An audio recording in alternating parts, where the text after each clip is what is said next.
all night long.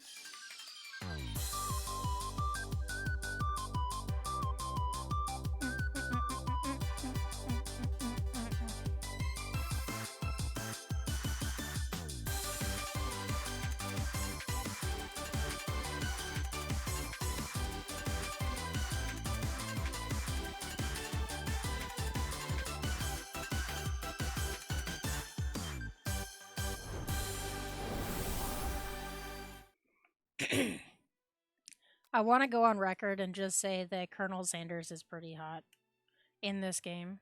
I'm just saying. The 2 seconds I've seen of him, he's pretty hot. Last week I played Phasmophobia, got Ouija board, asked the ghost, "Do you like me?" Answer yes, and then I asked, "What do you want?" Answer was love, and it was a 200 something year old naked man. I was terrified. Oh my goodness. Oh my goodness. I actually have it's not this coming weekend, but I think it's the weekend after next. I have a collab date. Not a collab on stream, but an off stream collab. So, I'm going to be it's a I would call it a meet and greet. It's a cute meet. It's a meet cute. How's that said? I'm going to be playing games with someone, see if I vibe with them, and then if I vibe with them, schedule a collab with them. Anyway. Here we go. I'm so excited. Finger licking good dating sim. Oh. I proceeded to loop the ghost for 5 hunts in a row. Goodness. We're going with Foxy Butts. Yeah. I'm so romantic. I want biscuits now. Why? You sleep softly as the morning sun casts a warm glow through the window of your modest student apartment. The world is peaceful and serene. You can stay in the moment forever. Or you could wake up. Now. Your first day of culinary school is no time to sleep in. Smack that clock up and at 'em. Laying in bed, you stare at the ceiling, thinking about everything that awaits you at the prestigious University of Cooking School Academy for Learning. Your mind begins to wander. You'll need to take this seriously. Who will be there? What will you cook? What should you wear? Time begins to fly by, and you find your imagination getting away from you. You allow yourself to daydream a bit, thinking about the future. That's me, totally. It's here, finally, your first day of culinary school. So many dishes to prepare, so many students to meet. Your mind is swimming with possibilities when you realize you're running late. You grab a biscuit and you burst out the door in a hurry. Okay, before I go to the next prompt, she has a chicken. That's just a kung fu chicken on her wall. Like that chicken looks like it could kick my ass. I would let it, probably. I'm scared of chickens. Delicious. Just what you needed to wake up those taste buds. Yikes, you're in such a hurry, in fact, that you forgot to put on any deodorant before running out the door. You're sweating buckets as you rush to arrive on time. Uh-oh. Standing in the quad, you gaze upon the magnificent University of Cooking School Academy for Learning. Here comes your lifelong best friend forever, Miriam. I love her already. Can I romance her? You're so cute. Why you look like that? Smash. She's the most adorably awkward person you've ever met, and you absolutely love her for it. Good morning, Foxy Butts. Are you excited for the first day of the rest of our lives? Actually, because I sure am. Excited, a little nervous. Okay, a lot nervous. What's the It's just that this morning I made breakfast for myself, but, well, when I ate it, I couldn't taste any love in the food. What if I'm no good? What if I fail? Classic Miriam. Raised by MasterChef parents, she's always held herself to a very high standard. Ever since we were little babies playing together and you rescued me from that quicksand box, it's been clear to me that you're the most loving, caring person I know. You're going to do great. All the pro cooks who I have ever met, who I've never made fancy food for themselves, they just made complete slop. What tasted good enough? That tasted good enough. Oh, I like my food. It's not pretty, but it's definitely tasty. But with University of Cooking School, Academy for Learning, famous 3 day only seminars, I'm afraid of being left behind and never catching up. A sweet girl, Miriam, has always had a flair for the dramatics. This summer, she got so nervous about her first kiss that she chipped a tooth practicing on a mannequin. Girl, you're on my list now. Oh, mannequin. Change the subject to school gossip. That's me right there. Should you pep talk her or change the subject to give her some relief? Gossip. It's hard to see Miriam like this, and frankly, quite exhausting. Rather than dwell on her anxiety, you try to change the subject to something more interesting. All summer, you've been hearing rumors about a dreamy,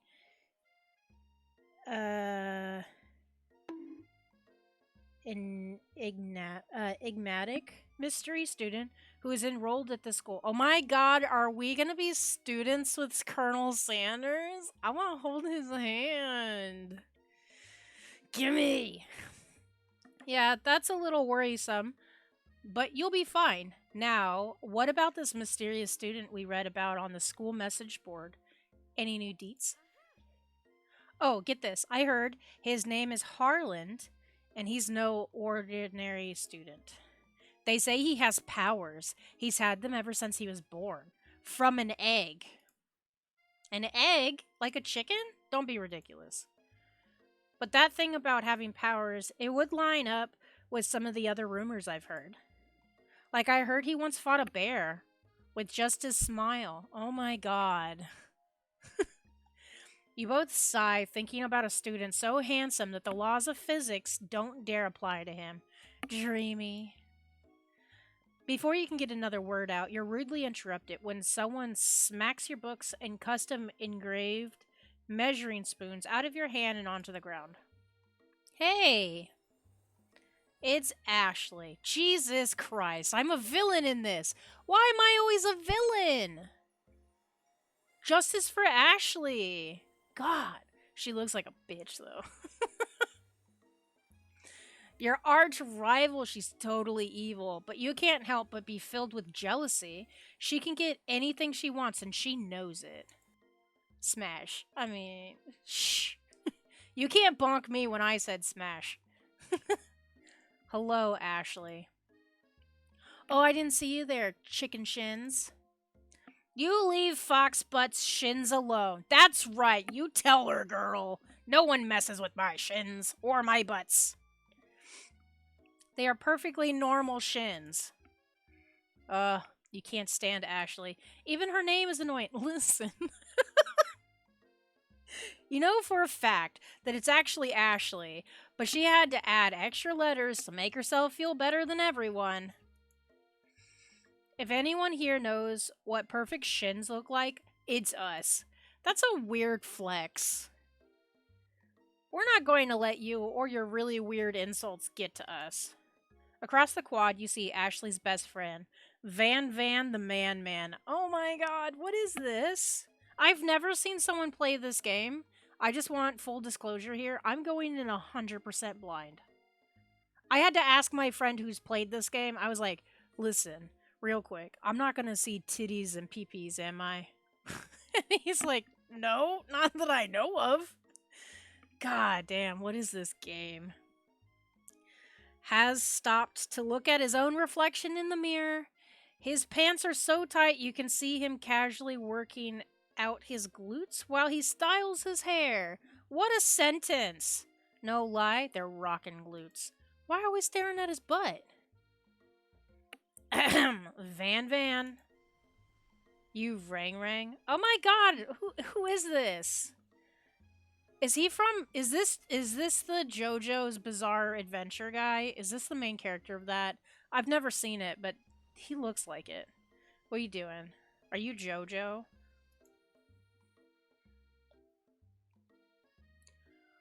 Paul Narif? What is a Paul Narif? I don't know. I don't know that word. This guy bugs me. Uh, you've never been sure what their arrangement is, but as long as you've known them, Ashley and Van Van have been just as close as you and Miriam, but substantially more devious. Jojo. Oh, I didn't know that. I can't believe that University of Cooking School Academy for Learning would ever allow people like you to attend as students. I know, right? You'd think they'd just hand us our diplomas now. Or maybe hire us as professors. You amateurs could learn a lot from us. With the first day of school about to start, there's just not time to properly tell these two off, so you resist the urge. Let's go, Miriam. Psh, see you later, losers. As you approach the door, you see a goofy looking kid pushing hard against the window directly next to it. Oopsie. I think it's broken. You reach forward and easily pull the door open. That should do the trick. I love you. Oh, we're like not even an hour into the game and we're getting our first suitor. Oh my gosh. You look like a child. I like your juice box. I think you mean thank you. My name is Pop. I was named after my Pop Pop. He's old. Could someone like this also be a student at the school? He must be one heck of a chef. Also, his name tag clearly says Bob, but I guess he's reading it upside down. Hi, Pop. I'm Foxbutts. So, are you going to make me hold this door all day? Nope. And with that, the young man walks into the building ahead of you. Is it just me, or is he kind of cute? I think it's just you. You both shrug your shoulders before following him into the building. You stand at the edge of the room, unsure where to sit. Other students wander in and keep themselves busy chit-chatting. A scruffy-looking pooch takes his place at the podium at the front of the class. Adorable. Okay, I'm not even gonna lie. I was reading that sentence and got distracted that there was a dog on screen. So I was like, look at words, look at dog, look at words, look at dog. I was very distracted because he's the goodest of boys. Ugh. Now, quiet down, everyone. The dog is talking? Who is this unreasonably cute pup and why is he in our culinary class? You must be Sprinkles, head instructor and CEO of UCSAL. Yep, I read that very quickly. Oh, he's on his back little feet. Oh, look at his little feet. Ooh. You think I could date him? Ask him for a friend, and that friend is me. Anyway, please call me Professor Dog. I may be cute and little and fluffy, but I still demand respect. Woof. What? A cute dog is our professor? This is the best school ever. I guess only a dog's nose is capable of picking up all the nuance of fine dining. Out of nowhere, wind begins to rush around you as a swirl of cherry blossom petals fill the air inside the classroom. I'm chilly. Someone close the window. And then he walks in. It's an angel. You're immediately swept up in the aura of this new student and his remarkable goatee. Who knew anyone could be so handsome? Time stands still. My glasses are wrong.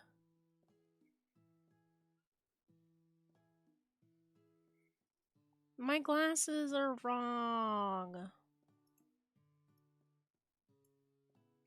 No, they're not. You guys saw nothing. My glasses are also huge. I have to look at my redeems again. Thank you for the gamer fox. It's him. It's if it isn't my favorite student, Harland. Colonel Sanders interrupts Sprinkles. Sorry, Professor Dog, before he could finish his sentence.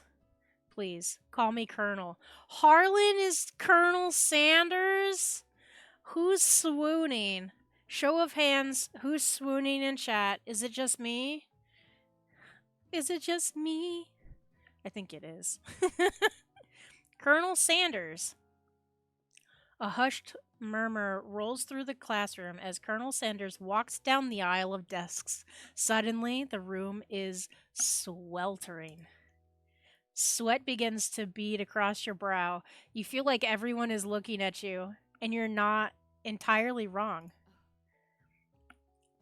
And this over here must be sweaty, sweats a lot. Maybe we should open the window back up before a faucet pit melts into a puddle and evaporates entirely.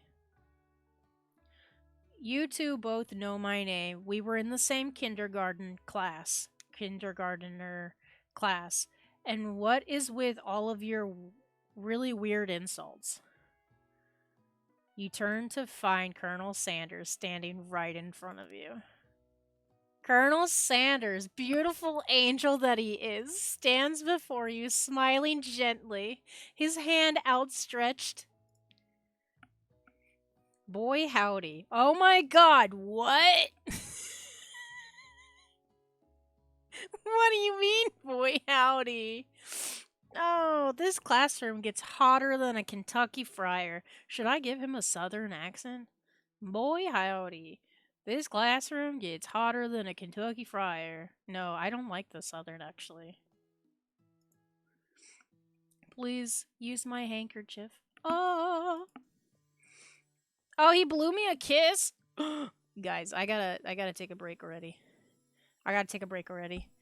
Ooh, I'm swooning. Hey. Mwah. Shh. You freeze up. Colonel Sanders is talking to you. Wait, Colonel Sanders is talking to you? About how sweaty you look? You're completely mortified. This can't be your first interaction. What if he never forgets this moment? He clearly loves you. Take the handkerchief. You stretch out your hand and Colonel Sanders places a fine silk handkerchief in it. It's so beautiful, and you hesitate to press it to your face, but when you do, the feeling is transcendent. It has his natural scent on it. Oh no! Ugh. You've known him for less than an hour. You can't be going and talking about his natural scent. No. It smells of the most delicious chicken you've ever smelled. Hold on, pump the brakes. So his natural scent is chicken. Is this the guy that hatched from the egg that we were talking about earlier? Cause like, that egg must have been huge.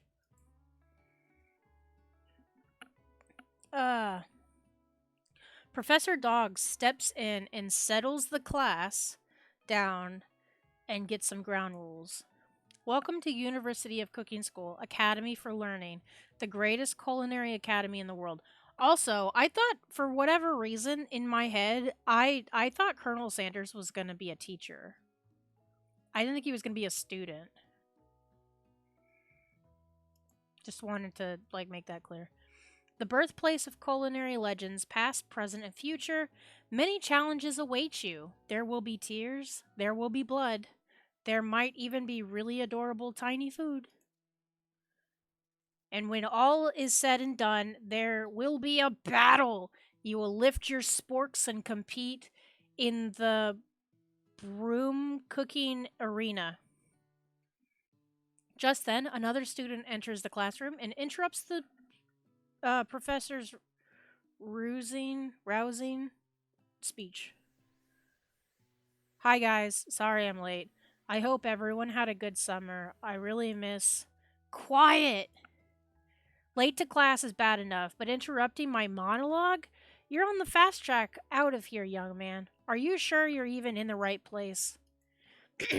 Don't you recognize me? This is my third year in this school with you as my teacher.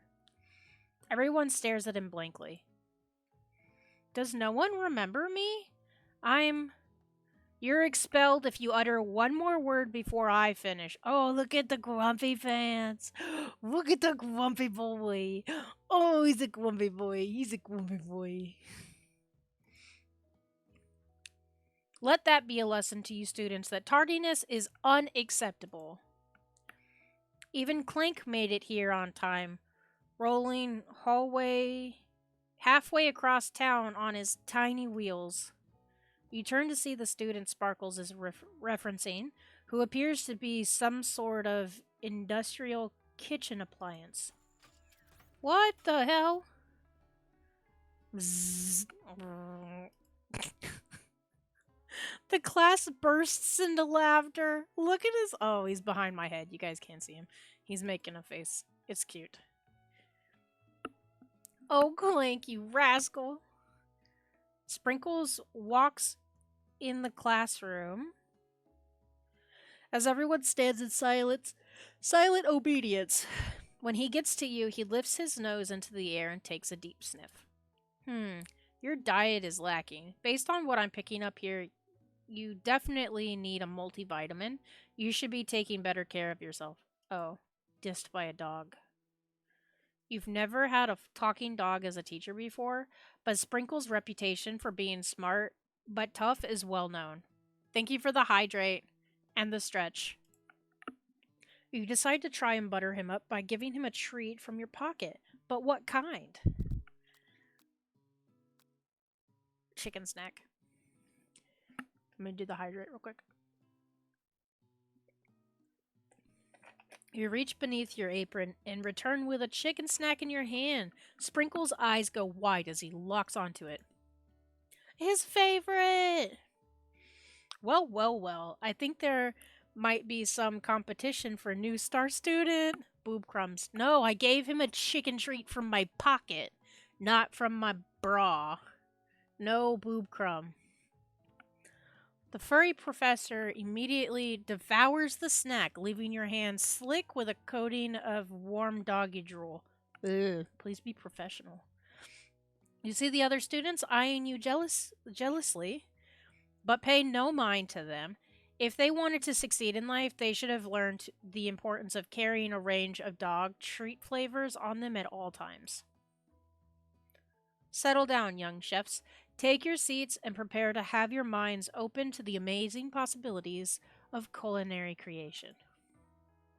As everyone rushes to claim their favorite seats, you're left standing at the front of the room. Only two options remain. Hi, Foxbucks. There's still a seat here. It seems that no one has claimed the seat next to me if you're interested. Oh my god! Two good options, but which will you choose? Oh my god. Do I sit with my best friend or do I sit with Captain Hunksicle?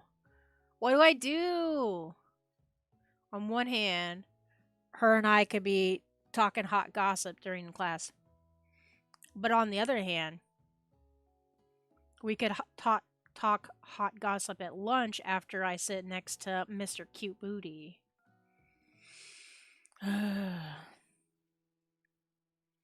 Is this what Sophie's Choice was?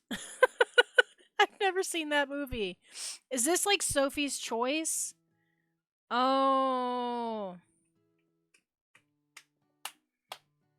I'm going to be loyal. I'm going to sit with my best friend. You move to take your seat by Miriam.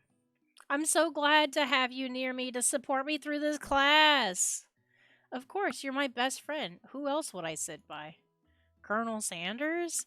He has such a magnetic personality, and there's a seat open right next to him. If you had sat there, you might have gotten to know him a little better. I failed the game, y'all. GG's. I'm cooked. I failed. Does the Colonel have some boob crumbs? You should ask him. You go sit in the seat. He's got a seat right next to him. Go ask him. I'd never sacrifice our friendship. Besides, I'm sure I'll get a chance to talk to him later in the semester.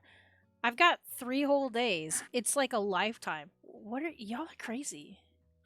So you say, but now that Miriam mentions it, that Colonel Sanders is just so darn dreamy. As soon as you've settled into your seat, the professor makes an announcement. Think fast. It's time for a pop quiz. Yay, a quiz about me! This incredibly important and surprisingly short quiz will tell me if you are ready for the life at culinary school. Keep your knives sharp and your focus sharper. Here comes question 1. I had a hiccup. That was poorly timed. If train A is traveling to point B and train B is traveling to point A, how important is it to wash your hands before cooking?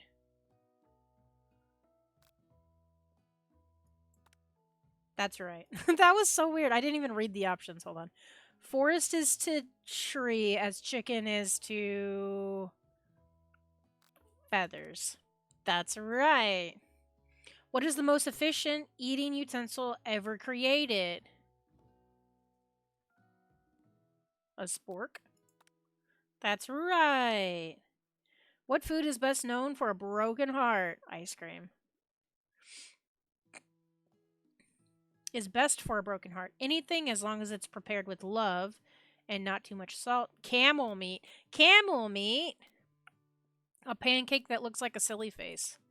That's right. I picked the love one, not the silly face one. Is Sprinkles a good boy? Yes. That's wrong. He is nothing but the best. I got 4 out of 5. Only one wrong? Not too shabby. You might just do all right, kid. Aww. You look up to see that Colonel Sanders has been watching you tally your score. He nods with approval. Oh my god! Am I gonna marry Colonel Sanders? I don't know what that squeak was. I mean, am I gonna marry Colonel Sanders? Uh. May I have your attention, students? I have an important announcement to make. Time for lunch. Wow, the cafeteria is as nice as any restaurant you've ever eaten at. It makes sense that a school dedicated to cooking would also be serious about eating. A delicious fragrance wafts through the room and tickles the end of your nose. Your mouth waters. Do you smell that? That must be our lunch. It smells crazy good. Everyone, can I have your attention? Is it about lunch? No, I just wanted to apologize for my tardiness. You see, I was. Howdy, folks. I'd like to make an announcement. Hey, I was. It's about lunch. Everyone cheers. But I. Shh. Lunch, lunch, lunch. She said shh. In honor of our new semester, I've prepared something special to share with everyone for lunch. That must be the smell I smelled. Indeed, that smell. You hold your breath, waiting to see what food this mysterious student has created. You've heard that he's very talented, but were the rumors true? Is this? Colonel Sanders lifts a large bucket above his head, its contents glimmering in the light. Oh my god. Oh my god. Piled high are huge pieces of chicken, breaded and fried to a crispy golden finish. Well, he's gonna win, obviously. I don't see a lot of like chain restaurants called Fox Butts. The aroma envelopes you, and you begin to feel warm and safe. Aww, Colonel Sanders has filled a bucket with chicken. What a novel concept. Your stomach begins to grumble, as if to say, stop thinking and start eating. For years, I have been developing a secret recipe for the perfect fried chicken. By my calculations, nothing less than 11 herbs and spices are required to achieve the perfect balance of flavors. You look around and notice that every other student has a pen and paper and is scribbling notes as fast as they can. But that's all I'll say about that. What? You think we want your stupid secret recipe, dude? Pshaw. Nah, my dude. Nah. I'm just drafting a last will and testament in case one of those ingredients is poison. Got him. He looks around nervously to see if anyone else is laughing at his sick burn. You wait to see what zinger Ashley has prepared to follow up, but she suddenly takes a different approach. Yeah, and I was just like writing in my diary. Dear diary, today I smelled something beautiful. I knew at that moment that only the hands of a true gentleman could fry chicken so tender. You see her body language change from bitter and evil to sweet and innocent as she slides closer to Colonel Sanders. She realizes that he is destined for greatness and fame with cooking skills like that. She wants him all to herself. I'm a bitch.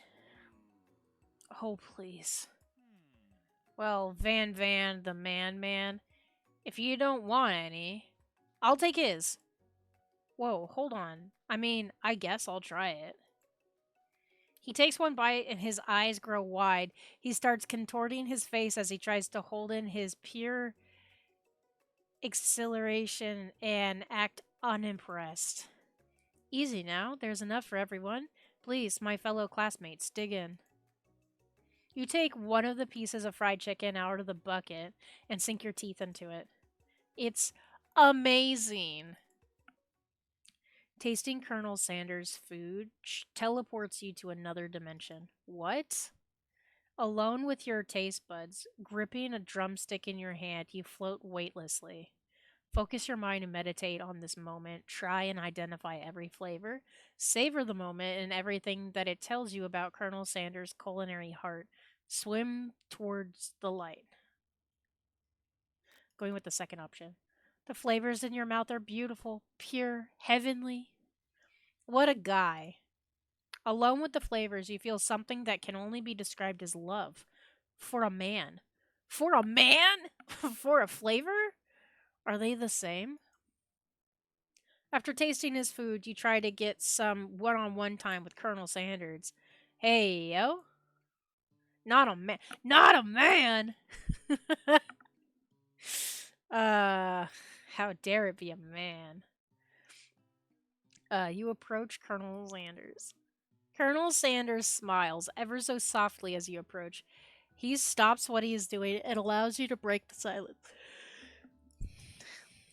Colonel, I wondered if I could talk to you for a second. Anything for a fellow chef. Listen, you got a booty on you. I want some of that bakery. What exactly was on that chicken? Haha, how bold to come out and ask. It's an idea. He has a chicken staff?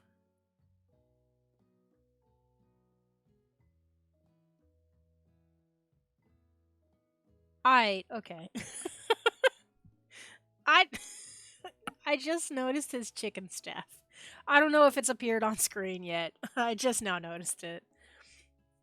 It's an idea I had for a new combination of flavors that will make me my fortune and establish my legacy for all time as I open a chain of highly successful fried chicken restaurants. Never. It's never gonna happen. Never gonna happen. Never even heard of you. Who even are you? Colonel Sanders? No big deal. It's just you and me here talking. I can keep a secret. In fact, I've got some of my own that I'm willing to trade. What's the rush? The semester is only getting started. We've got 2 more whole days to get to know each other. Why is everyone saying 3 days is an eternity? I need them to stop saying that, by the way. We've got 3 whole days. That's practically a lifetime. Shut up. He's clearly not going to give it up easily. Oh. But it doesn't hurt to be persistent. You know what they say about secrets, Colonel? Shouldn't uh shouldn't learning be fun? Daddy Sanders. Yeah, it is Daddy Sanders. He can fry my chicken any day. Ugh. Hi, Lady Talabrina. How are you? Welcome in. You've got moxie, I'll give you that. Colonel Sanders looks both ways to make sure you're truly alone and then leans in. You can feel his warm breath as he whispers, "Oh my god!" Just one ingredient, but you can't tell. I use. Am I supposed to click it? Oh, I didn't get to read it. I thought I had to click it. I'm so sorry. I was excited. Wow. You'd never have guessed that. In fact, you're not even sure where you'd get some if you searched. While you're wrapped up in the huge revelation, you notice that Colonel Sanders has disappeared. While everyone else is still in the cafeteria, you decide to look for him. I'm gonna smack that ass. That's what I'm gonna do. I'm gonna find him. I'm gonna tap that ass. I'm gonna be like, make me chicken. You find Colonel Sanders outside, standing in the quad. Oh, it's you again. Howdy.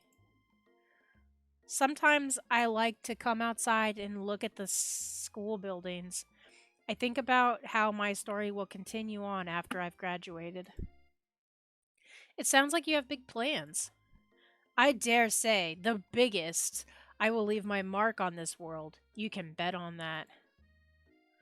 Alone together for the first time, you figure now is the perfect moment to show your personality to him. Should I belch my alphabet? I can't even do it anymore. I used to. That was my party trick. Neg him to show your own strength.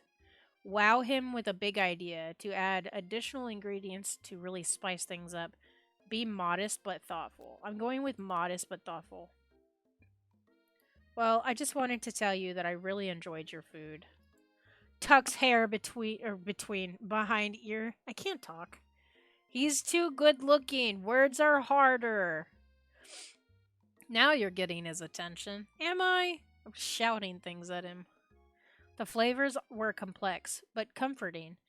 The interplay between salty, savory, and peppery, it was perfect. I appreciate the compliment, Foxy Butts. I forgot we were romancing. I like my name. I'm not going to change it. I'm sure you'll be a big success. I know we've only met today, but I'm starting to get the same feeling about you. We should head back inside. The next lesson starts soon. I think he wants to hold my hand. You step into the massive cooking arena where the afternoon lesson will take place. Each student gets an oven and all the tools and ingredients they could need. Look at this place. It's magnificent. Finally, we get to show our stuff. Wait a minute. Oh no, we have to show our stuff.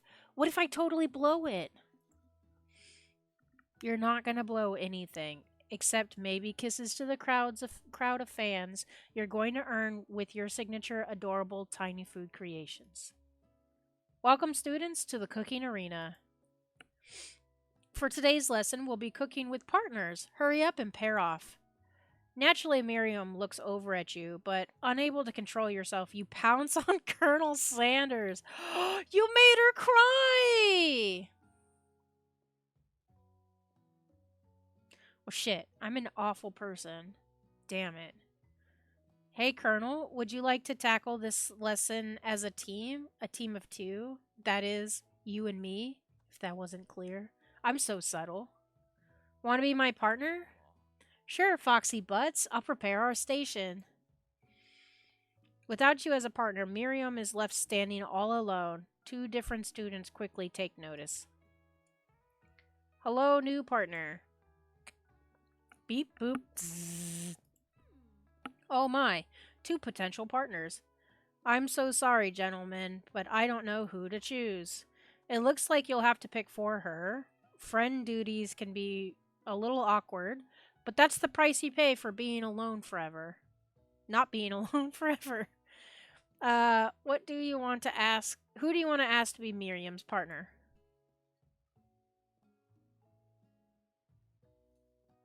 I feel like Clank because he's a machine. Sorry, Pop, but I think Miriam will be partnering with Clank today. It's okay, I already ate. It's not entirely clear if Pop has any idea what the point of school even is at this juncture. Clank is clearly excited to have some attention. He heats up and begins to roll back and forth. Warp, warp, warp.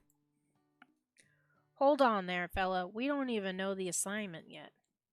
Technically, Clank might not have a face, but there's something charming and earnest about him. Oh, you know what? I should have had Pop go with her because she said that Pop was cute earlier. I was thinking functionally Clank would be better because he's a machine. I might have picked wrong. My best friend's not going to be my best friend by the end of this game. I can guarantee you. Bzzzt. Tissue? I hardly know you. Clank judders and a panel shakes loose. You get the impression that this is a sign of affection. Looks like you two will be fine. Now it's time to focus on your own cooking classwork.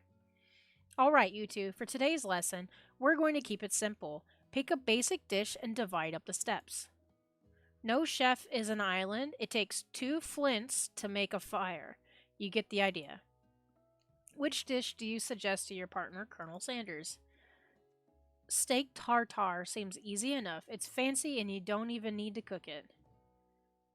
Using octopus will blow Colonel Sanders' mind.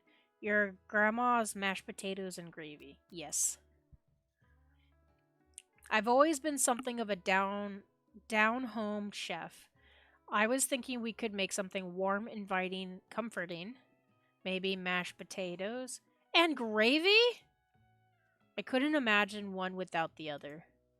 Colonel Sanders casts a coy look at you, causing your whole face to go beet red. Embarrassed, you quickly turn away.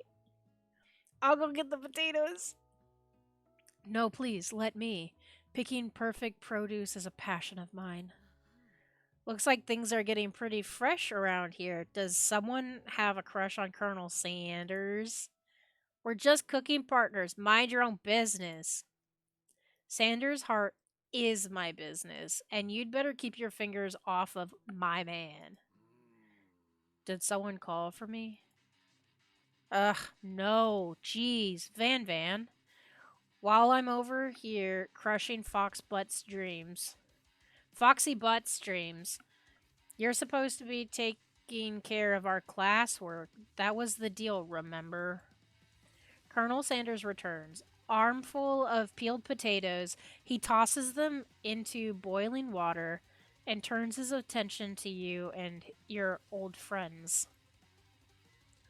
Oh, howdy there, Ashley. Van. Are we working in a quartet instead of a duet now? Actually, no. It looked like Foxy Butts was struggling, so he offered to give them a hand. You know how it is. These young amateur chefs need a lot of mentoring. I was going to say, Colonel Sanders, maybe I could also teach you a thing or two about fancy food. Maybe one day you might be able to get up to my level. Ha! Doubt it. Don't be rude, Van. Personally, I have no doubts whatsoever about Colonel Sanders' ability to court creations worthy of admiration. After all, your fried chicken was quite spectacular. But, Colonel, if you ask me, I might make a better partner for you than this thing that has positioned itself at your station. Oh my god. Ashley, you're such a bitch. That sounds weird. I can't believe she called me a thing. Don't you feel deep down that we cast complementary shadows? We fit together like a thigh and a drumstick? Oh, it just makes sense. Nothing about this makes any sense, but one thing is clear. She's coming for Colonel if you don't watch out. Ashley is really going at you hard. You need to ask for some backup here before things get ugly. Turn to Colonel Sanders, hunk of hunks, in your time of need. Turn to Miriam, your forever bestie, who always has your back. You turn to Miriam, and as soon as you find her, she senses it and looks back. This girl's friend in need radar is second to none. She immediately comes running over. Is someone threatening my friend? I will destroy them. I actually think that Ashley and Van Van were just leaving. Leaving you in the dust. Vis-a-vis. Vis-a-vis. My skills as a chef, perhaps. But stepping away from this competition, you are sorely mistaken. Miriam, you're a loyal friend, but Foxy Butts is my partner for today's activity. You look for Sprinkles in hopes that he might step in, but he's nowhere to be found. Darn those cute corgis and their short but sturdy stature. You look down at your station and realize, in the tension of the moment, your hands have been cooking on autopilot. Distracted by the drama, you've already crushed the boiled potatoes into a perfectly creamy mashed texture, with plenty of butter and cream for flavor. It's as if your natural passion guided you through the steps you know so well, while your attention was elsewhere. I know just what to do. Colonel Sanders extends his hand. He's holding a beautiful white porcelain gravy boat, out of which pours a smooth brown gravy, smothering your nearly finished potato dish. Gravy flows down the mount of mashed potatoes. The results look spectacular. Granny would be very proud. Colonel Sanders holds a spork out for you. You reach out and grab hold of it, but he doesn't immediately let go. The two of you stand holding the same spork, and for that small moment, all of the madness and pressure in this crazy world stops. Oh my god, I'm swooning. What is happening? This is the corniest story ever. This is such a corny story. I fucking love it. He winks at me. Oh my god. Your eyes lock. The moment is electric. Time stands still. If you love something, set it free. What? Together, you dig the utensil into the mashed potatoes and lift a heaping sporkful up. When you see Ashley with a sinister look, you know she's plotting against you to be with Colonel Sanders. And then, filled with rage and without thinking, you sling the spork full of mashed potatoes right into Ashley's stupid, beautiful face. Van Van, do something. Do something. Scooping up a fingerful, Van Van tastes the dripping mashed potatoes and gravy and realizes that it's delicious. Horrified by this revelation, he slinks away. Will he ever be able to cook something with so much love and integrity? Hold on right there, Foxy Butts. We do not waste food in the broom cooking arena. Colonel Sanders, I expect better from you. If you throw one more spoonful, you'd both better be prepared to eat it from wherever it lands. Can can I has potato face? Van Van rushes back over, a covered dish in his hands. Mashed potatoes with gravy? Pathetic. In just a few minutes, I've prepared a full meal. Gaze upon my specialty, braised tentacle of octopus in my silky saltwater sauce, plated on a battle axe blade forged by my supreme chef ancestors. Well, that was all stupid. That was like 3 sentences of stupid. You're ignoring me. You've ignored me for too long. That ends now. It is I who will have first bite, and you will all look on with envy. The interrupting stupid. The interrupting student rushes at Van Van and swipes a bite of his signature dish right off the plate. No, don't! Something about this dish doesn't strike my nose quite right. I think the octopus was rushed and may have turned in the process. The results could be toxic. Too late. It's already been eaten. I think I left something in the oven. I don't feel so good. It killed him. He's a ghost. Like, he's just a ghost now.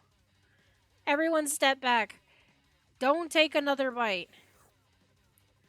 When you look back at the plate, the rest of it is gone. You notice the tip of the tentacle being slurped up in Pop's mouth. Oh no, Pop's gonna die! Pop winches in pain for just a moment, then almost immediately back to his oblivious self. Oh my gosh. Oopsie. He didn't die. Tastes like poison. Oh. How would he know? Pop, should we talk? The entire class has gathered to watch Pop's final moments. Shock has frozen the whole crowd. They are as motionless as statues. The class bell rings, disrupting the moment and snapping everyone back to reality. It would appear that Pop's enthusiasm for trying new things, despite obvious danger, has inoculated him against the poisons of all kind. Okay. I'm not sure the professors here make enough money. Hello. I just turned into a ghost over here.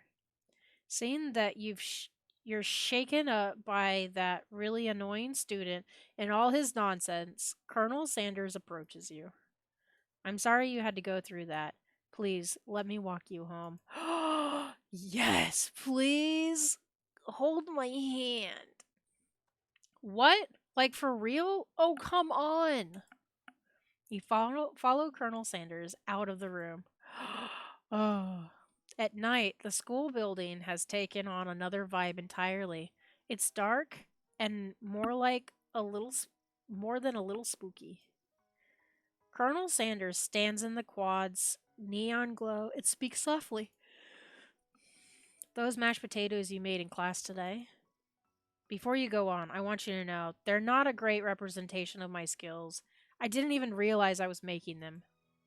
They were amazing. Tasting them, it reminded me why I became so passionate about food to begin with. Colonel Sanders is getting choked up. Cooking is obviously important to him in a way that you are finding inspiring.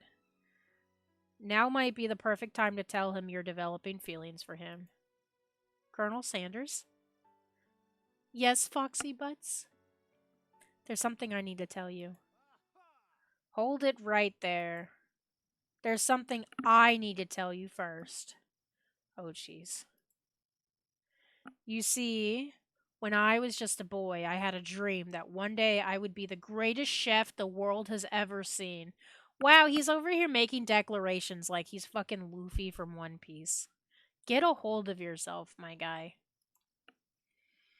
And every day since, I have been working towards that dream, day and night, never stopping, never resting, also lifting a lot of weights, like so many weights. He's such an egghead. Get out of here.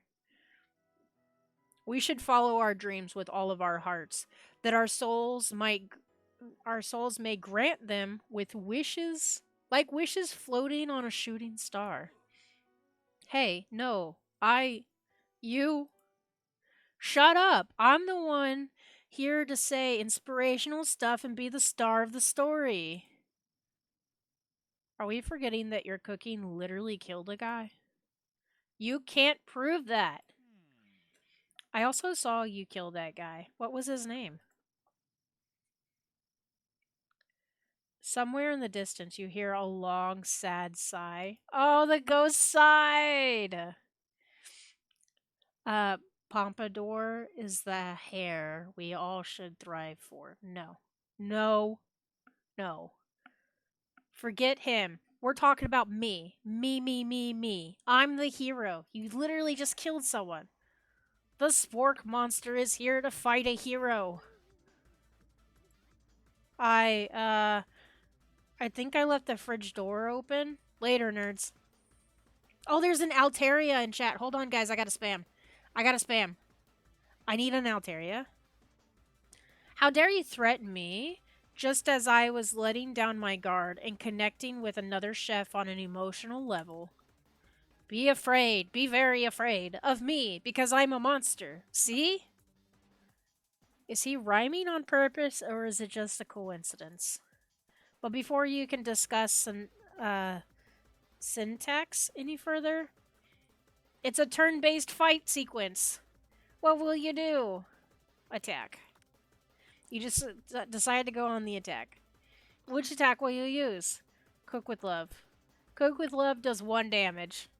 It just got real. That attack really upset Spork Monster. Spork Monster goes on the attack. They spit hot gravy at you. I caught the Altaria. Yay. You take 1 damage. Attack. You decide to go on the attack. It worked last time, right? Cook with Love. 1 damage. Spork Monster won't forget that. Spork Monster is really feeling threatened by your attack. Spork Monster focuses their mashed mind and draws in energy from Mother Earth itself. Who is this guy? Get out of here. You don't even go here. They grow larger and more intimidating. How will you respond? Defend. You decide to defend. Which defense will you use? Trepidation? You hold your head between your hands and mutter, "This is not happening. This is not happening." What are playing? We're playing KFC, the fight game, I guess. Spork Monster is no quitter, buffed up and ready to rumble. They go on the attack once again. Monster uses utility tinsel. You take 2 damage from the attack. No! If you take much more damage, you're not going to survive the battle. Beat his ass. Cook with Love. Spork Monster is oozing cheese sauce onto the lawn of the quad. I wonder who is going to have to clean that up. Feeling vulnerable, Spork Monster prepares its ultimate attack, Rounded Edge. Vile villain, your reign of terror stops here. Colonel Sanders summons the energy of 1,000 chickens. Okay. So, hold on. Why is it that when I read that line, I immediately thought of when you hit a cuckoo in Legend of Zelda and like you hit them too many times and they all come in swarm in to attack you? That's what I imagined when I read that sentence. I'm ready. I'm ready for it. Pot Pie Power Pinch. Is his shirt gonna fall off? Pot Pie Power Pinch does 10 damage. Spork Monster is defeated. You saved me. An injured Spork Monster spews steam into the night.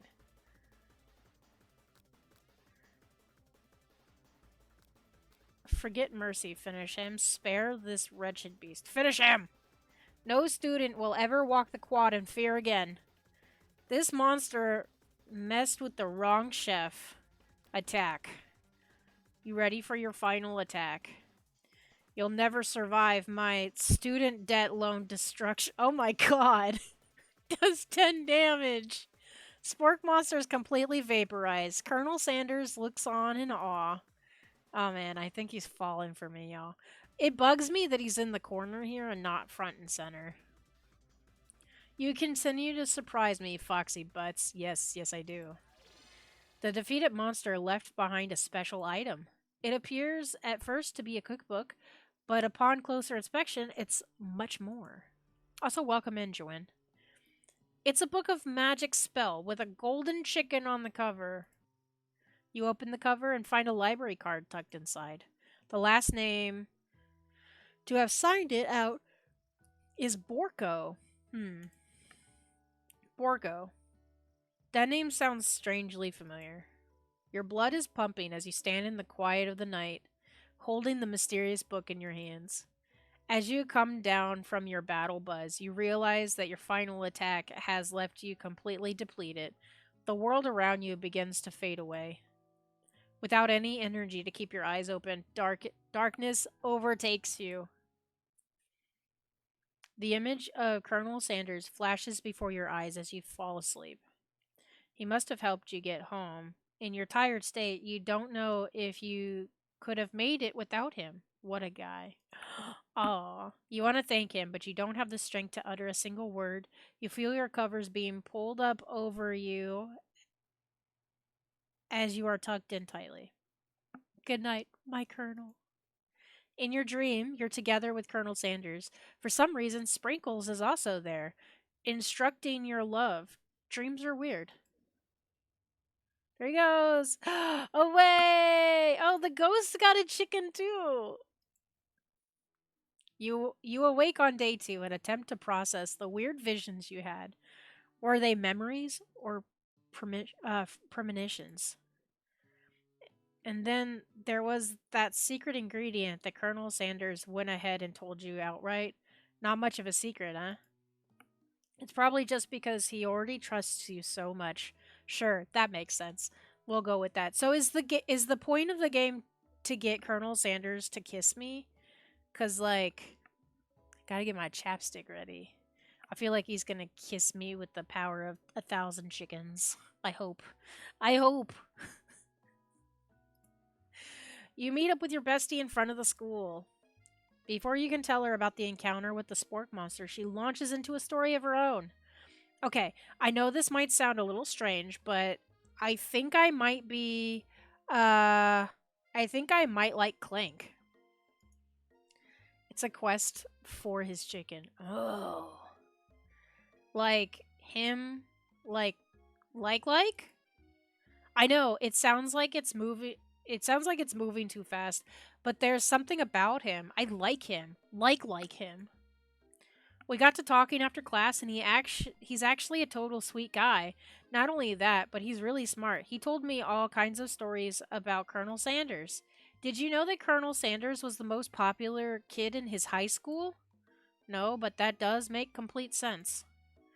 Yeah, but he was so popular that he was voted prom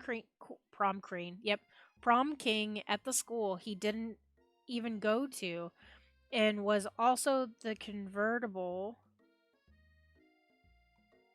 that he himself rode in at the front of the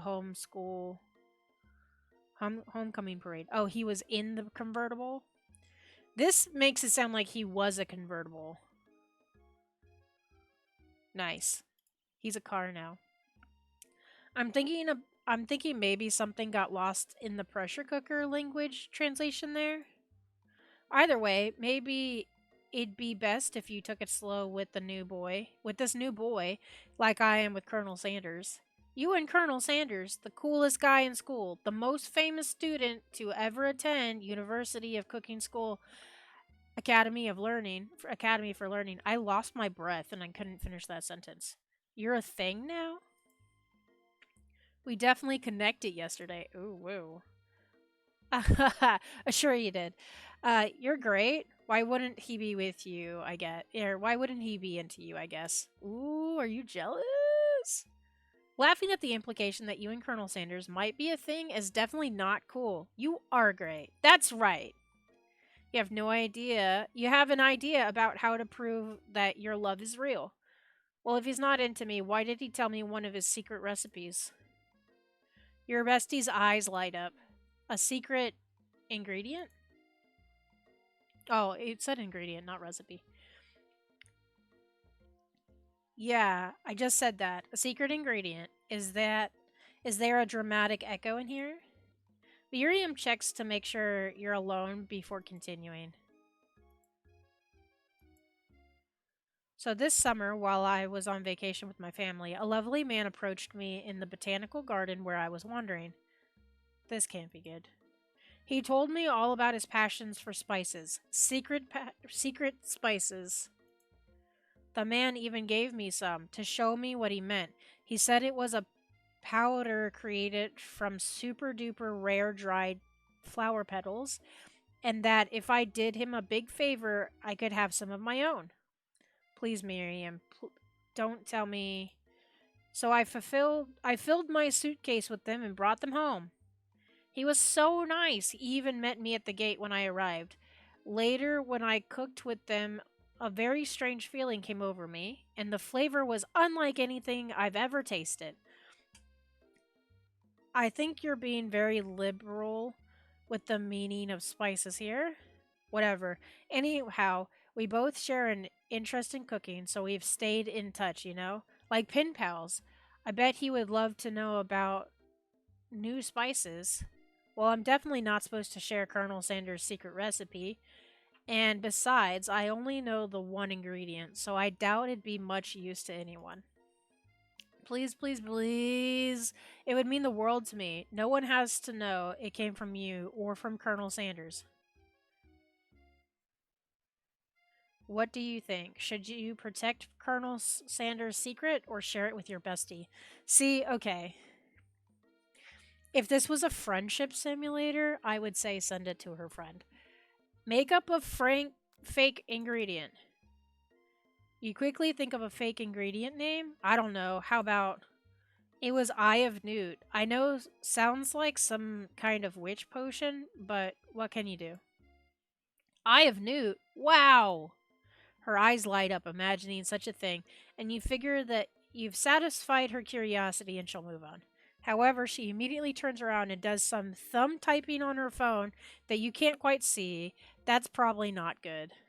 Before you can ask her to confirm that she was definitely not texting secrets to other people, you're interrupted. A wind rushes in. Cherry blossom petals fill the air. It's Colonel Sanders. He's arriving at school on a pony.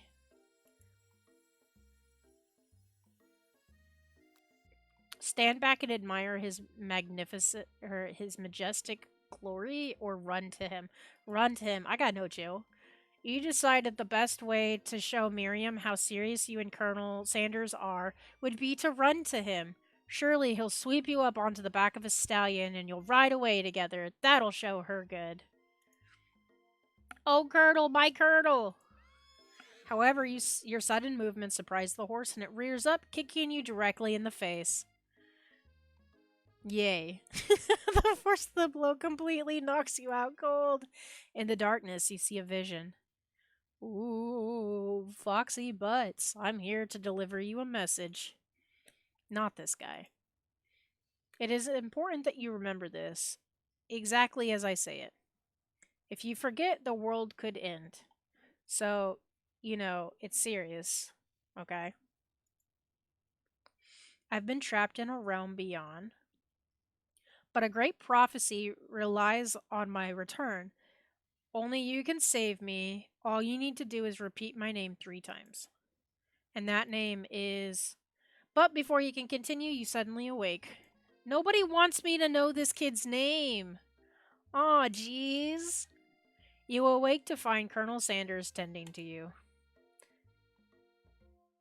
He roused you back to life with a satchel of secret spices, or is that just his natural seasoned musk? Ugh, that's disgusting. Don't say that. Compliment the craftsmanship of his horse's shoes. Lean in for a kiss. I'm going with the shoes. Maybe he shouldn't be riding a horse to school, and maybe you shouldn't be running up to animals you don't know. It's hard to say who was in the wrong here. But one thing is for sure, that Colonel Sanders is pretty dreamy. That horse has beautiful shoes. I could really feel how smooth and sturdy they were when they were pressing into my face. That's nice to hear. No one really truly appreciates good craftsmanship anymore. What the hell? And with that, Colonel Sanders disappears into the school, leaving you and Miriam to follow. When you enter the classroom, you can see your 2 rivals, Ashley and Van Van, are doing something bad. By the way they're hiding, you know it must be really bad. Like counterfeiting recipes bad. Experimenting with restricted ingredients bad. Summoning a demon bad. Oh no. Oh no. You try and get a peek over Van Van's hulking shoulder, but he sees you coming. Whoa there, little one. I'm not sure you're ready to handle this. Why don't you make like a bee and mind your own wax, honey? Tell them to stop acting immature. Act like you're not interested in them, but really try and get a closer look. You sit near the rivals, but leave your back turned to them. You even hear Van Van mutter something that sounds a bit like a magic spell. However, he notices you eavesdropping. You try and cover your tracks and improvise an excuse. It's time for class, and you're distracting the rest of us who want to learn. Oh my god, get out of here. Now you've upset them. Oh, and you're the emperor of cooking, are you? You make the rules. I'm not sure you'd know a good meal if it ate you. Being the best chef in the world takes more than just culinary skills. It takes creativity, it takes panache. Gross. I don't know what that is. And it doesn't hurt to be a little evil, to use a little evil. You finally get a look at what it was they were hiding and you instantly recognize it. It's a book, just like the one you found after your encounter with the spork monster. Oh my god! They're out here being baddies! That's the same book that I found last night in the quad. Ashley immediately elbows Van Van, who hides the book behind his back. I don't know what you're talking about. That book is a family heirloom and its contents are secret. You notice that they haven't just been studying the book. They've got Pop pinned to the wall and they're tossing potato skins at him as he tries to catch them in his mouth. We're playing. Before you can dig in any further, you're interrupted by the arrival of more students. It's almost time for class. Beep beep. Clank must be running late. He's in such a hurry that he rolls right over Van Van's meaty foot. Hey, watch it, you bucket of bolts. You watch how you talk to him. He didn't do anything. Bzz, womp. Who do you think you're talking to? I've never heard such language, not even from a stand mixer. Womp womp. No, your mom was a stand mixer. Van Van jumps to attack Clank, but Clank shocks Van Van, sending him flying across the room. Good. Protect me, Colonel Sanders. These crazed men are about to come to blows. I think it must be over me, but I'm not interested in either of them. Ashley's tone has completely changed in an instant. She bats her eyelashes at Colonel Sanders. Surely he must know that this is a ruse, right? Gentlemen, get a hold of yourselves. Save it for the arena, at least. Or don't. Honestly, what do I care? I've got lofty career aspirations to focus on. Maybe I can help you on your business plan. Just then, Sprinkles arrives to signal the true start of the school day.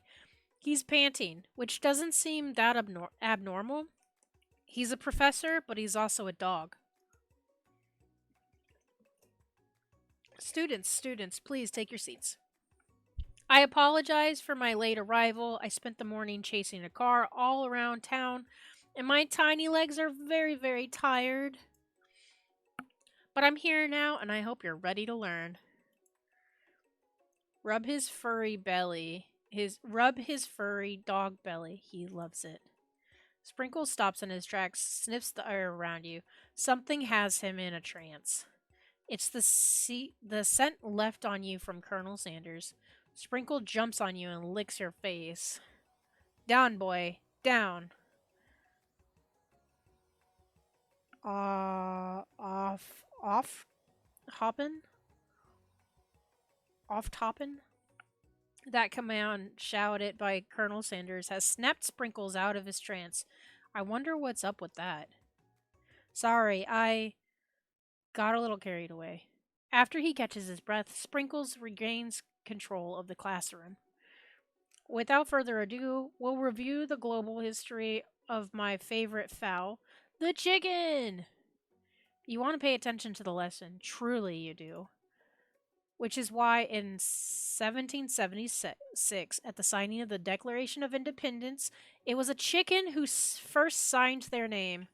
But you can't help but daydream about Colonel Sanders, and you missed most of the important parts.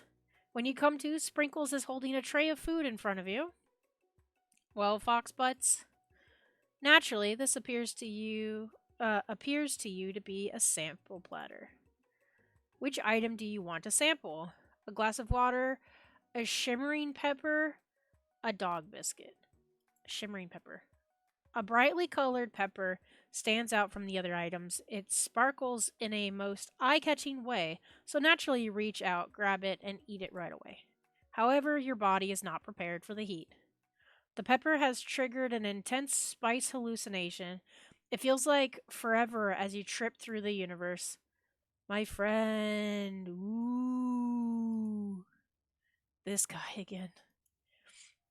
I'm here to give you an important message. Ooh.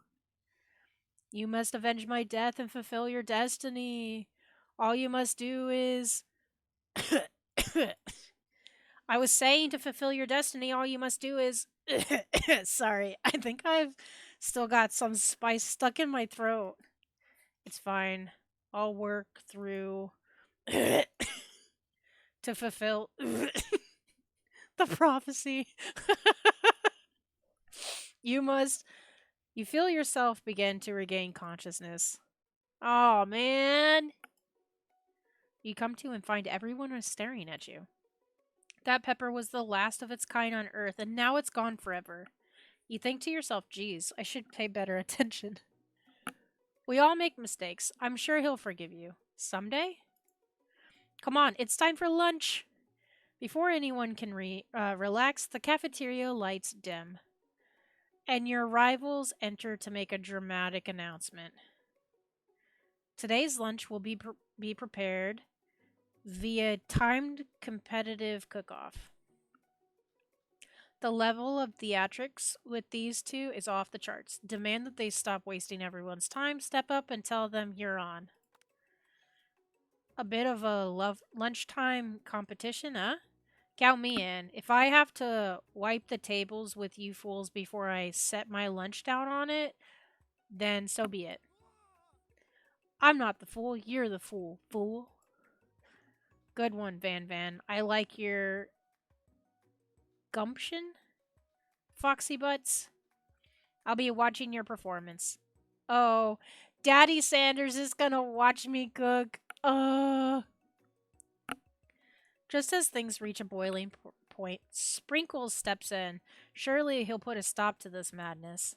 Now, students, please settle down. This is a lunchroom, not a sportsing court. Finally, a little sense. You breathe a sigh of relief. At least not until we turn on the timer.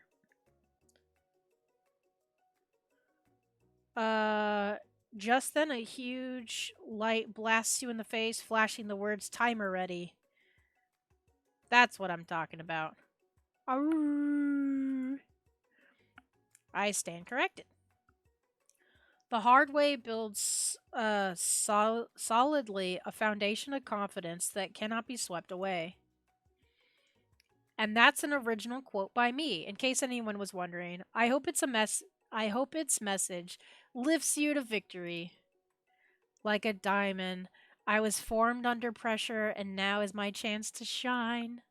I will defeat you myself. She has crazy eyes. She scares me.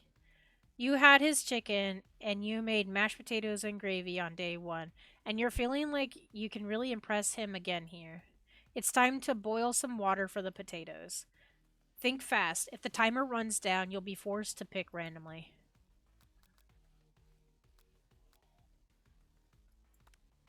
That's wrong. What were you thinking, Foxy Butts? Get your head in the game. You're going to need to season this chicken before you cook it. You don't know Colonel Sanders' recipe exactly, but you have an idea. 7. That's wrong. I've seen schnauzers with better sense than that. And the miniature kind, no less.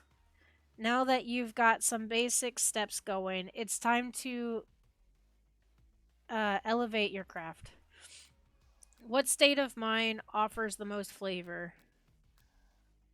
Trust. What? I'm begging you to get it together. Get it? I'm a dog. It's never the wrong time for some dog jokes. Is 3 in a row wrong enough to cause a game over? Yep. Try again. Yes. Wait, is it like game over, game over?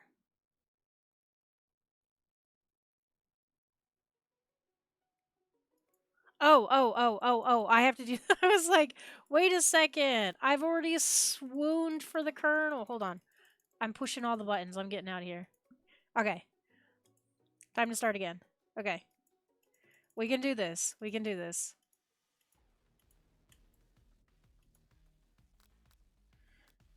It always boils 100 seconds after you turn the heat on. What? What were you thinking? Oh no! Am I gonna lose? Is it 11? That's right. You might not know all of the ingredients yet, but at least you're headed in the right direction. Tail wagging intensifies. Now that you've got some basics, what was the other one? Gratitude? That's right. You must never take this opportunity for granted if you hope to succeed. I got 2 out of 3. Your classmates are rooting for you, but Ashley is simply stronger and faster than you. You'd better pick up the pace if you want to survive. When you were a child, your father told you to never forget where you came from. Every day you meditate on his advice and draw energy from that place. A small town where big dreams are born. Yes, that's right. This is your shot and you're not going to miss it. Oh. You try to shut out the noise of the arena and focus on your cooking. Uh what's the sound of success? Silence? That's right. When they taste your cooking, they will be so taken with it that they'll be unable to speak. You notice Colonel Sanders out of the corner of your eye. I believe in you, Foxy Butts. Yeah, I'm going to screenshot that for later. He's actually cheering you on, which would be awesome, except knowing he's watching you makes you totally forget what you were doing. Now all you can think about is Colonel Sanders. How many spoonfuls of gravy would it... Wait, no! What were you thinking? Get your mind back into the competition? Uh, you're stranded on a desert island with only one dessert cookbook. Which do you take? What a hunk. Oh no! You know what? Shouldn't you be focused on the challenge you're falling behind? Uh, what does that have to do with crafting a spectacular fried chicken and delicate baked biscuits? I can't stop thinking about him. No! You're really struggling to keep up.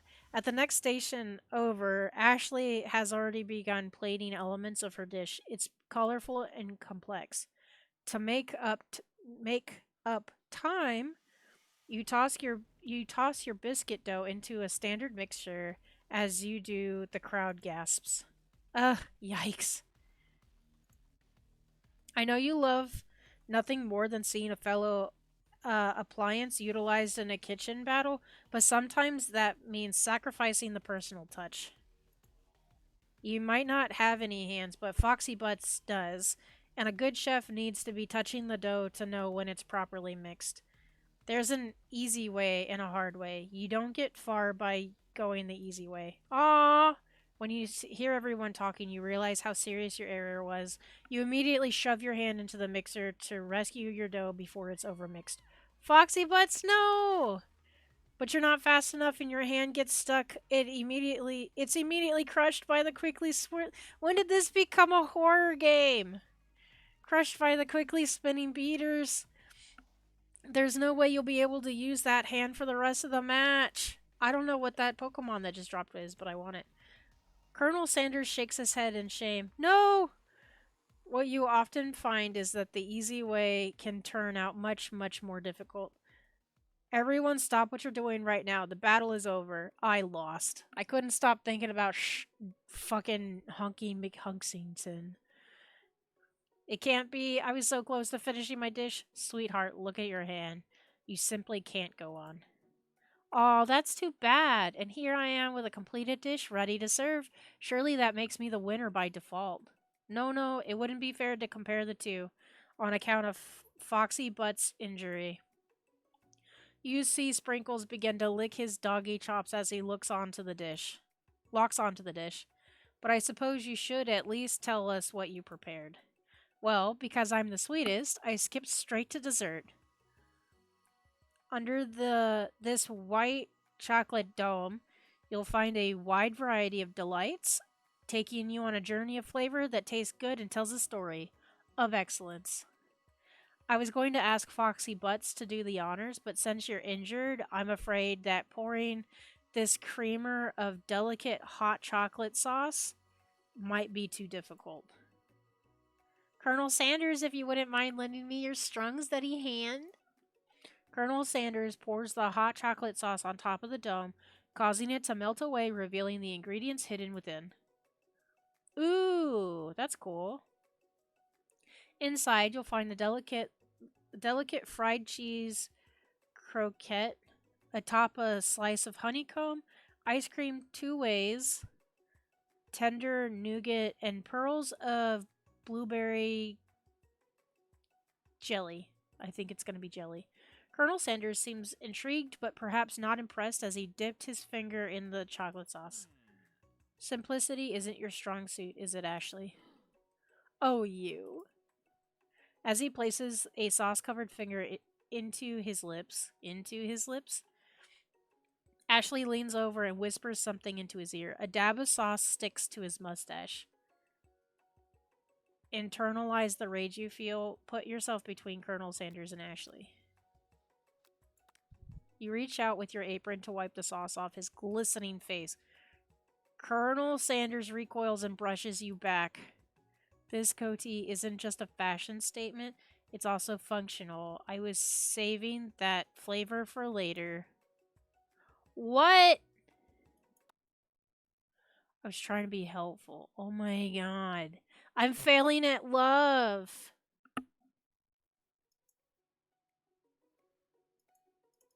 Oh wait, I have to do the competition again? Oh, okay. Hell yeah. I could do better.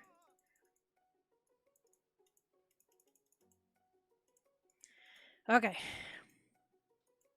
I can do this.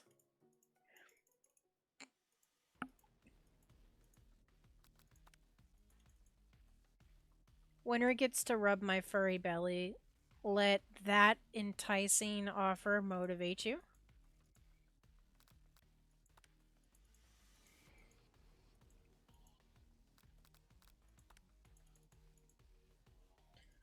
Okay. A small town. Yep.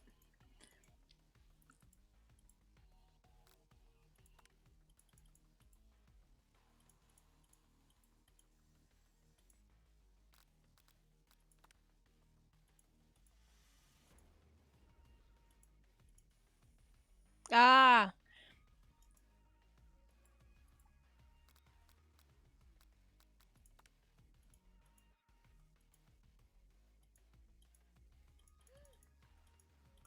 But I did everything this like all I did was get the all the things right. All the questions right. Okay, hold on. Okay. So I just got to get the internalize your rage you feel. Your rage burns so intensely within your eyes that they burst into flames. The flames cause your eyebrows to catch fire and turn to ash, and they fall off of your face, which means people will have a hard time understanding your expressions for the rest of the semester, perhaps forever. Embarrassed and ashamed by your poor performance, not to mention your crispy fried brow, you run for the quad to be alone. The beautiful weather feels like an insult. Inside of you, a storm rages. It's Colonel Sanders. He's probably here to tell you that he and Ashley are in love and have decided to get married, and he won't ever ask you to cater his wedding because you're a terrible chef and an awful person. You try to hide from him, but he approaches you directly. I know you're hurting right now, not just from the devastating loss, but from the run in with the mixer and that small fire. We should get that checked out. I'm fine. Can't you just leave me alone? I'm a loser. I'm not fit to fill your fryer. What? Huh? What does that even mean? I'm not fit to fill your fryer? What? Who says that? That's so weird. Also, Smash. I'll never be a master chef. Failure is part of life, not just for you, but for all of us. Do you think I've never failed at anything before? That's exactly what I think. Well, then think again. I wasn't always the man you see before you, enrolled in culinary school, incredibly handsome, successful, and motivated. Oh, now he's just like being obnoxious. Well, handsome, sure. I was born that way. What an ass. But I've walked other paths and arrived at dead ends. I was passionate about life, but I failed as an obstetrician. I was passionate about justice, but I failed as a lawyer. I was passionate about livestock, but I even failed as a mule handler. That one was especially humiliating. Mules can be so cruel. I lost my business partner to a gunfight. Oh my god, are you going to start like where's the violin? Where's the tiny violin at? I didn't know. People see my delicate ribbon tie and my well kept beard and assume that I've got it all together, which is true now, but it hasn't always been. Sounds like this guy could really use a hug. I resolved with resolved then that I was going to amount to something. No amount of hours, labor, or money would deter me from giving the best I had to give. As Colonel Sanders changes focus, you can see something ignite inside him, a burning passion. One has to remember that every failure can be a stepping stone to something better. My new dream is pure. It's honest. It's something that a humble man in a crisp white suit could be proud of. I will celebrate a new chain of chicken restaurants that will bring joy to the entire world and make up for my past misdeeds. Yay! Just as your moment grows intimate, you're interrupted by a threatening, shadowy presence. Battle scarred from the night before, you prepare for the worst. Oh, it's the spork monster. Gorko, the spork monster is here to fight a hero. Is anyone else feeling a bit of deja vu? I'm sorry, Gorko, but I could have sworn we already battled you last night. That was Borko, my twin, and I, Gorko, are here to avenge them. Are you stronger than Borko? Well, we're twins, so no, not really. We're pretty much exactly equal in every way. Why do you ask? Colonel Sanders smirks. He is already on the same page as you. It's just that we beat Borko pretty easily, so I don't think you have much of a chance. Not to mention, I feel really guilty about that. If I could take it back, I would. I think what Foxy Butts is saying is, can't we just be friends? Life's too short for making enemies. I suppose we really don't need to fight. It's just that I've got these pointy teeth and claws. All the better for enjoying tasty foods. Surely you like to eat, don't we all? Of course I do. Inspiration strikes and you come up with a quick idea. Trump on this. You toss a biscuit in Gorko's open mouth and he devours it in one gulp. Delicious! You're much nicer than the evil students who once upon a time turned me into this creature who stands here today. I don't believe it. You were human once? Well, no.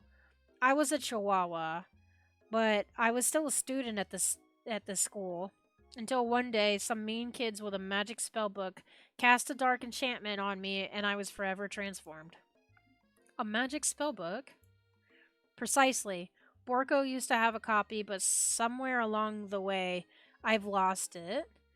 If you find such a book, I beg of you, respect it. You're a powerful chef and shouldn't rely on such dark and evil magic. No, you should be protecting the innocent from those who would cheat them through sorcery and ghoul. If you need me, don't fear. I will be there. It sounds like there are some bad cooks in the kitchen of life. Foxy butts, together I am sure we can defeat them. Come back to my hideaway and we can discuss. A personal invite? You can't imagine what Colonel Sanders' house must be like, but it sounds like you're about to find out. Stepping inside Sanders' home, surrounded by his things, you start to feel a special bond with him. Oh my god, I'm gonna hold his hand. Oh my god, what is this baby picture?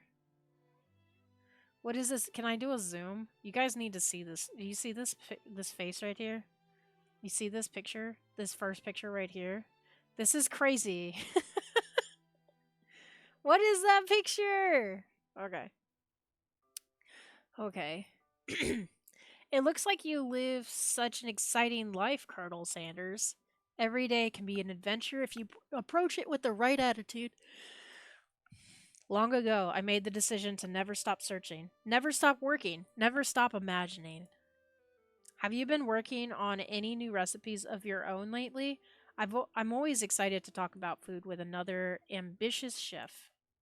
Well, there is something. It's just a side dish that I've been tinkering with, trying to find the right balance of flavors and textures.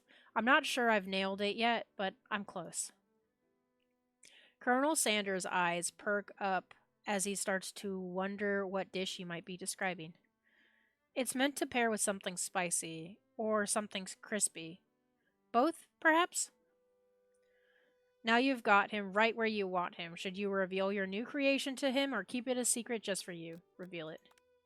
You decide that you're as ready as you'll ever be to share your original cooking with Colonel Sanders. Before you can talk yourself out of it, you decide to dive in headfirst. You reach into your lunch bag for a special dish that you've been keeping on ice all day. I present to you my original coleslaw. Oh, it's heavenly. I love coleslaw. I'm a big coleslaw girl. I mean, just blah, blah, blah. The shredded cabbage dish glistens in the light of Colonel Sanders' Lux Hideaway. Magnificent. Together you chow down on the creamy slaw until just a spoonful remains in the bowl. Do you mind if I hold on to the last bite? I'd like to have it around so I can admire its taste later and think back on this moment. Wait, how long are you going to keep it? Also, it's only a spoonful. Are you going to put it in the fridge or something? That's. What are you doing? Like, what? You could offer to make him more, but he seems like a very sentimental kind of guy. Sure, why not? Please make yourself comfortable. I'll be back in just a moment. He's gonna go slip into something comfortable, and knowing this game, it's gonna be a chicken suit. I'm so excited. Have a great time. Chicken Sanders, I'm ready to smooch you. You realize that now would be the perfect time to do some snooping. Oh no. Around the room are various items that you can look closer at. Each item seems to radiate memories and emotions. Tap an item to discover more about the Colonel. Good, good, good, good, good. This one. This is the one that I needed you guys to see. What is this picture? What is happening? Why is this picture? An adorable little boy crawls across the floor. From the goatee Uh, and the mustache combo he sports, you figure that must be Colonel Sanders himself. He's a baby. That, or maybe it's the drumstick that he seems to be waving like a rattle. Who frames a baby picture of just themselves? Probably the same type of person who would make their own face the logo of the company they found it. Am I right? Tap on an object to discover more about the Colonel. This is an urn. You take a look closer at a large urn sitting on a nearby pedestal. There's a plaque on it. It's dusty, but when you wipe it off, you can read the inscription. It says, "Here lies the ashes of all my past careers and business failures." Poor guy. I thought his parents died. Now I feel like he's kind of stupid. Um, you gaze out the window across the vast lake and mountain range beyond.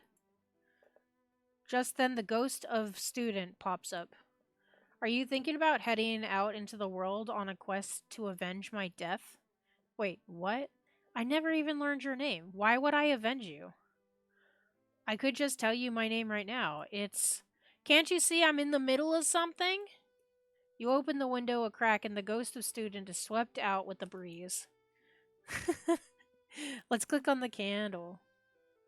It even has this little bow tie on the candle. A scented candle. You pick it up and try to identify. This is going to be fried chicken. It's going to be fried chicken. Power tool. I was really close. Freshly starched collar. Oh, I'm guessing. Hold on. Piece of wood floating in a lake. Summer of 69. No, it's one of the secret recipe ingredients. It's blank. Tap on an item to discover more about the kernel. This door just opened. I want to click on the chicken. You notice a very realistic stuffed chicken sitting on a on a corner table. When you pick it up, you realize it isn't just realistic. It's real. Taxidermy must have been important to Colonel Sanders when it was alive. A little note clipped to the chicken's foot reads, "A true state bird of the great state of Kentucky." Let's look at the camel. He looks older in this picture. Or gravy. You think the candle is gravy scented? Ugh. I have a bread scented candle. I'm not really sure I'm one to judge. The photo appears to be Colonel Sanders, except he's an old man visiting the pyramids of Egypt. Maybe this is where he discovered one of his secret herbs and spices.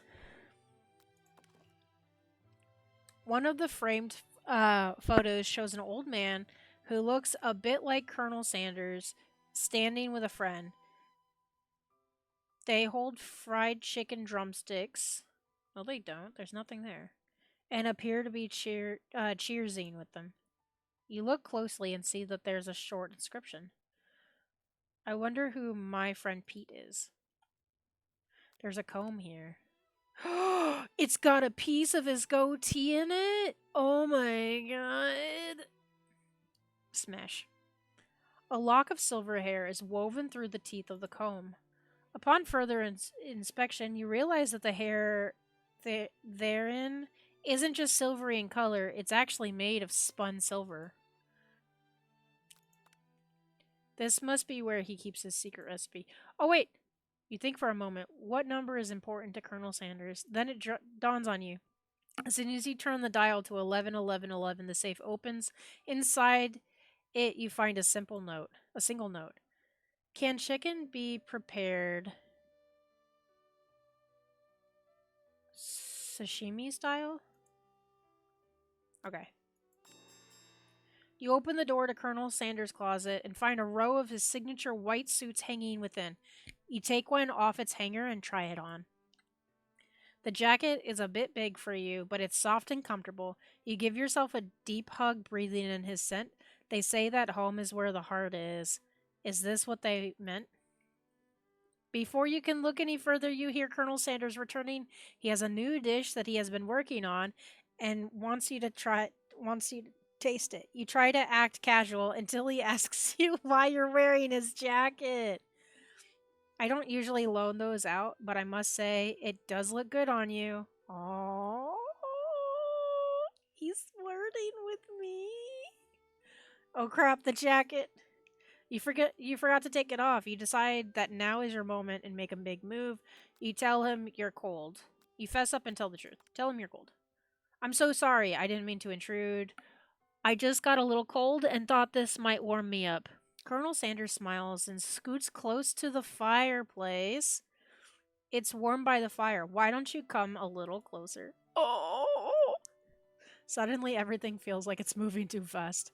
Final exams are tomorrow. You should be thinking about what you're going to cook. I should be home studying. Overwhelmed, you take off the jacket and run for the door.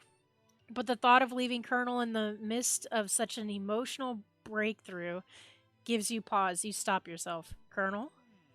Yes, Foxy Butts? I honestly think this may be the beginning of something wonderful. I think you're right. We should take things slow. You talk late into the night and drift off into a slumber. Dream sequence!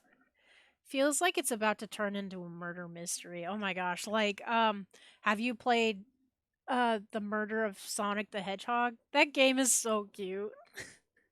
That game is cute, but the little mini games in between pieces were annoying. It was a good game though. I liked it. Uh oh, look, there goes the fried chicken again. Fried chicken, fried chicken. You awake to a beautiful morning in Colonel Sanders' hideaway. Did you make the right decision on how to respond to Colonel Sanders?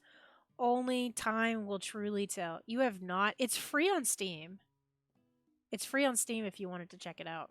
It's like a virtual novel, kind of similar to this one, but I think there's a little bit more clicking around and stuff. I'll grab it. It's cute. It's fun. I played that for Halloween last year because I thought it was something else, but it was still it was still a really good play. Today is a day that could change the rest of your life. You think about the new secret ingredient you just learned about. In some jurisdictions, blank isn't even legal, but if the recipe is a secret, how will they know? Your thoughts are interrupted when Colonel Sanders emerges into the room. He's holding a gorgeously plated breakfast, and your mouth waters at the sight of it. Here's a simple breakfast I just whipped up. He bought me KFC. He brought me chicken and biscuit for breakfast. Do people eat chicken and biscuit for breakfast? I eat I eat biscuits and gravy for breakfast. It's meticulous. You taste Colonel Sanders' food and it takes you on a journey. When you return, he's waiting to ask you an important question. So, would you say that we're the perfect match? Oh my god, he's gonna ask me to marry him. Oh my god. How presumptuous. My cuisine and your taste buds, that is. Oh, such confidence, such grace. Could he be the world's greatest gift to cookery? Flatter him. You know, I think we might make a great team. A single tear begins to pool in the corner of his eye as he gazes out the window. And with the right business partner, I know I can't fail. Business partner?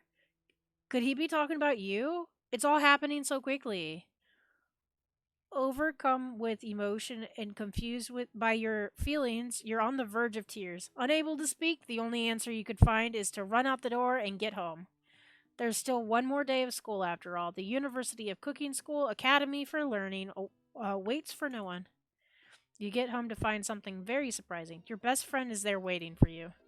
Where have you been? Because I had one heck of a night. I've been desperate to talk to you about it, but I couldn't find you. I got worried that something had happened to you. It's okay. I was just. But now that it turns out you're fine, I can finally get you up to speed on the saga of Miriam. Sure, but you will not believe what happened to me after school yesterday. I went on a date. I think I can believe that. Since I've been partnered up with Clank, he asked me to go out with him. Of course, I told him you'd better keep your dials turned to polite and respectful. I'm not that kind of girl. But he was just interested in spending some one on one time together and getting to know me. So I said, yeah, sure. I can get to know the little metallic guy. Long story short, he took me skydiving with his friends, but things quickly spiraled out of control. Did she just say skydiving? As if that's a typical first date to go on with a talking pressure cooker. And now I'm not really sure where we stand. You don't give Miriam time to tell her whole story. However, bottling up the details of your own night is just too much to bear. And I went on a date too. But to Colonel Sanders' house, where I spent the night with him. You what? Nothing happened, but the emotional connection. Wowzers. Miriam offers to support you no matter what you do. Together with your bestie, you feel like you can do anything. When you arrive at school, you encounter your rivals in the quad. You can tell from a distance that they're picking on Pop, though he himself might not quite grasp the fact because, he's Pop. What's a swirly? That sounds delicious. Oh, it's great. I'll order you one right away. I'll have my swirly with sprinkles, please. Hee sprinkles is a dog and a treat. You can get your swirly dipped too. Why don't you pick on someone your own size? Because I'm literally the biggest person at this school. There is that horse that Colonel Sanders rides to school, but who would dare pick on such a gentle and beautiful creature? You've got some nerve, Foxy Butts, suggesting I pick on a defenseless horse. Now you're twisting my words and I won't have it. You clench your fist, but the injury from yesterday's mixer incident makes you wince in pain. Wince in pain. Doesn't look like you can go on cooking like that. Might as well just give up. I'll never give up. Ever. Colonel Sanders arrives just as it appears things are close to boiling over. A naturally intrusive person, intuitive person, maybe. He senses that something has been going on. Is everyone excited for the final day of school? Foxy Butts, how's that hand feeling? I'm sure you'll be back to fighting form by this afternoon. Aren't you concerned about my hands, Colonel? Yesterday I almost broke a nail winning so hard. Technically, I don't believe a winner was decided, but your presentation was quite impressive. What is he doing complimenting her? But what about the flavor of my delicate, warm, gooey chocolate sauce? It was clear that you're passionate about how your food is received. That's a lot of words to say it was bland. Excuse me, Foxy Butts. I am more than capable enough to speak for myself. Maybe you could tell me more of your thoughts as we walk into class, Colonel. I'm always interested in discussing the fine arts of fine food. See you inside, Foxy Butts. Annoyed by Colonel Sanders' inability to see Ashley for who you know she really is, you walk across the quad to get some distance. In an attempt to distract yourself from how slighted you feel by the interaction with Ashley, you take out the spell book you recovered yesterday and start flipping through the pages. Whoa, that's the book. That's that book? It looks like bad news. It's just something I found lying around. It would appear to be some sort of grimoire, but I don't really believe in that magic stuff. A grimoire? Like a book of spells? I don't know. Who would spend so much time decorating a magic book if it weren't really powerful? You know what? I can't argue with that logic.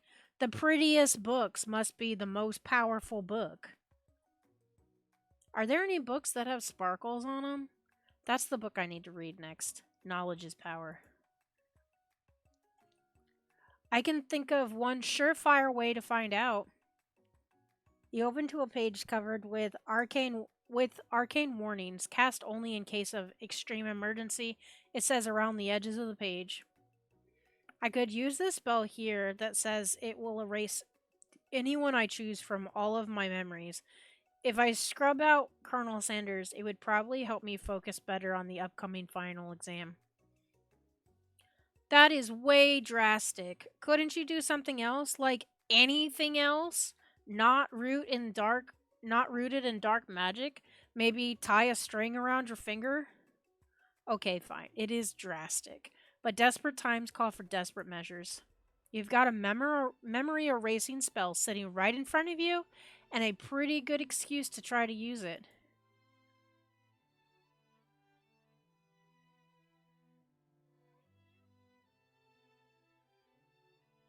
So, so listen. I was originally gonna do Don't Do It After All, but Cast the Forbidden Spell seems like I would go on a villain arc, and that's pretty exciting.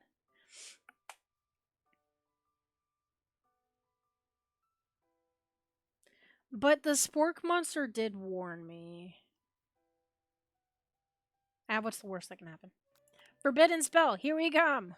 You begin to recite the spell, but you stumble on the words, and the only effect it seems to have is to make you forget what it is you were doing. Oh, right. After looking at the page again, it comes rushing back to you. You've got a memory. Oh, it's not gonna let me do it. Ah. You take your friend's advice and put the book away. It's almost time for class. Jeez. I was excited. Sprinkles is already in the room, waiting for the students to arrive. He clears his voice to make a quick announcement. I want you all to know I feel something of a dog moment coming on, but I assure you it's nothing to be afraid of. His cute little nose scrunches up and he begins to breathe quickly. He must be hungry. Reach for some old homework to give him a snack. Dogs can be rather unpredictable, especially Sprinkles. Wait to see what happens. Sprinkles stops in his track. He focuses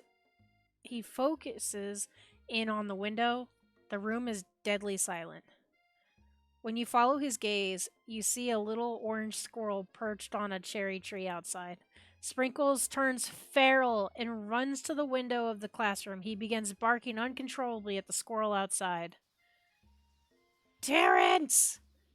I told you never to come back here. Terrence, I will destroy you. Terrence!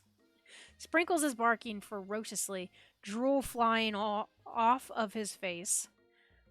The squirrel looks over, but he doesn't say anything back. You wonder, is that even a talking squirrel? Who named him Terrence? You better not show your chubby cheeks around here ever again.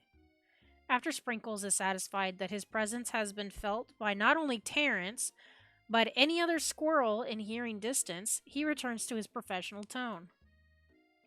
I apologize for the outburst. This actually brings up an important point.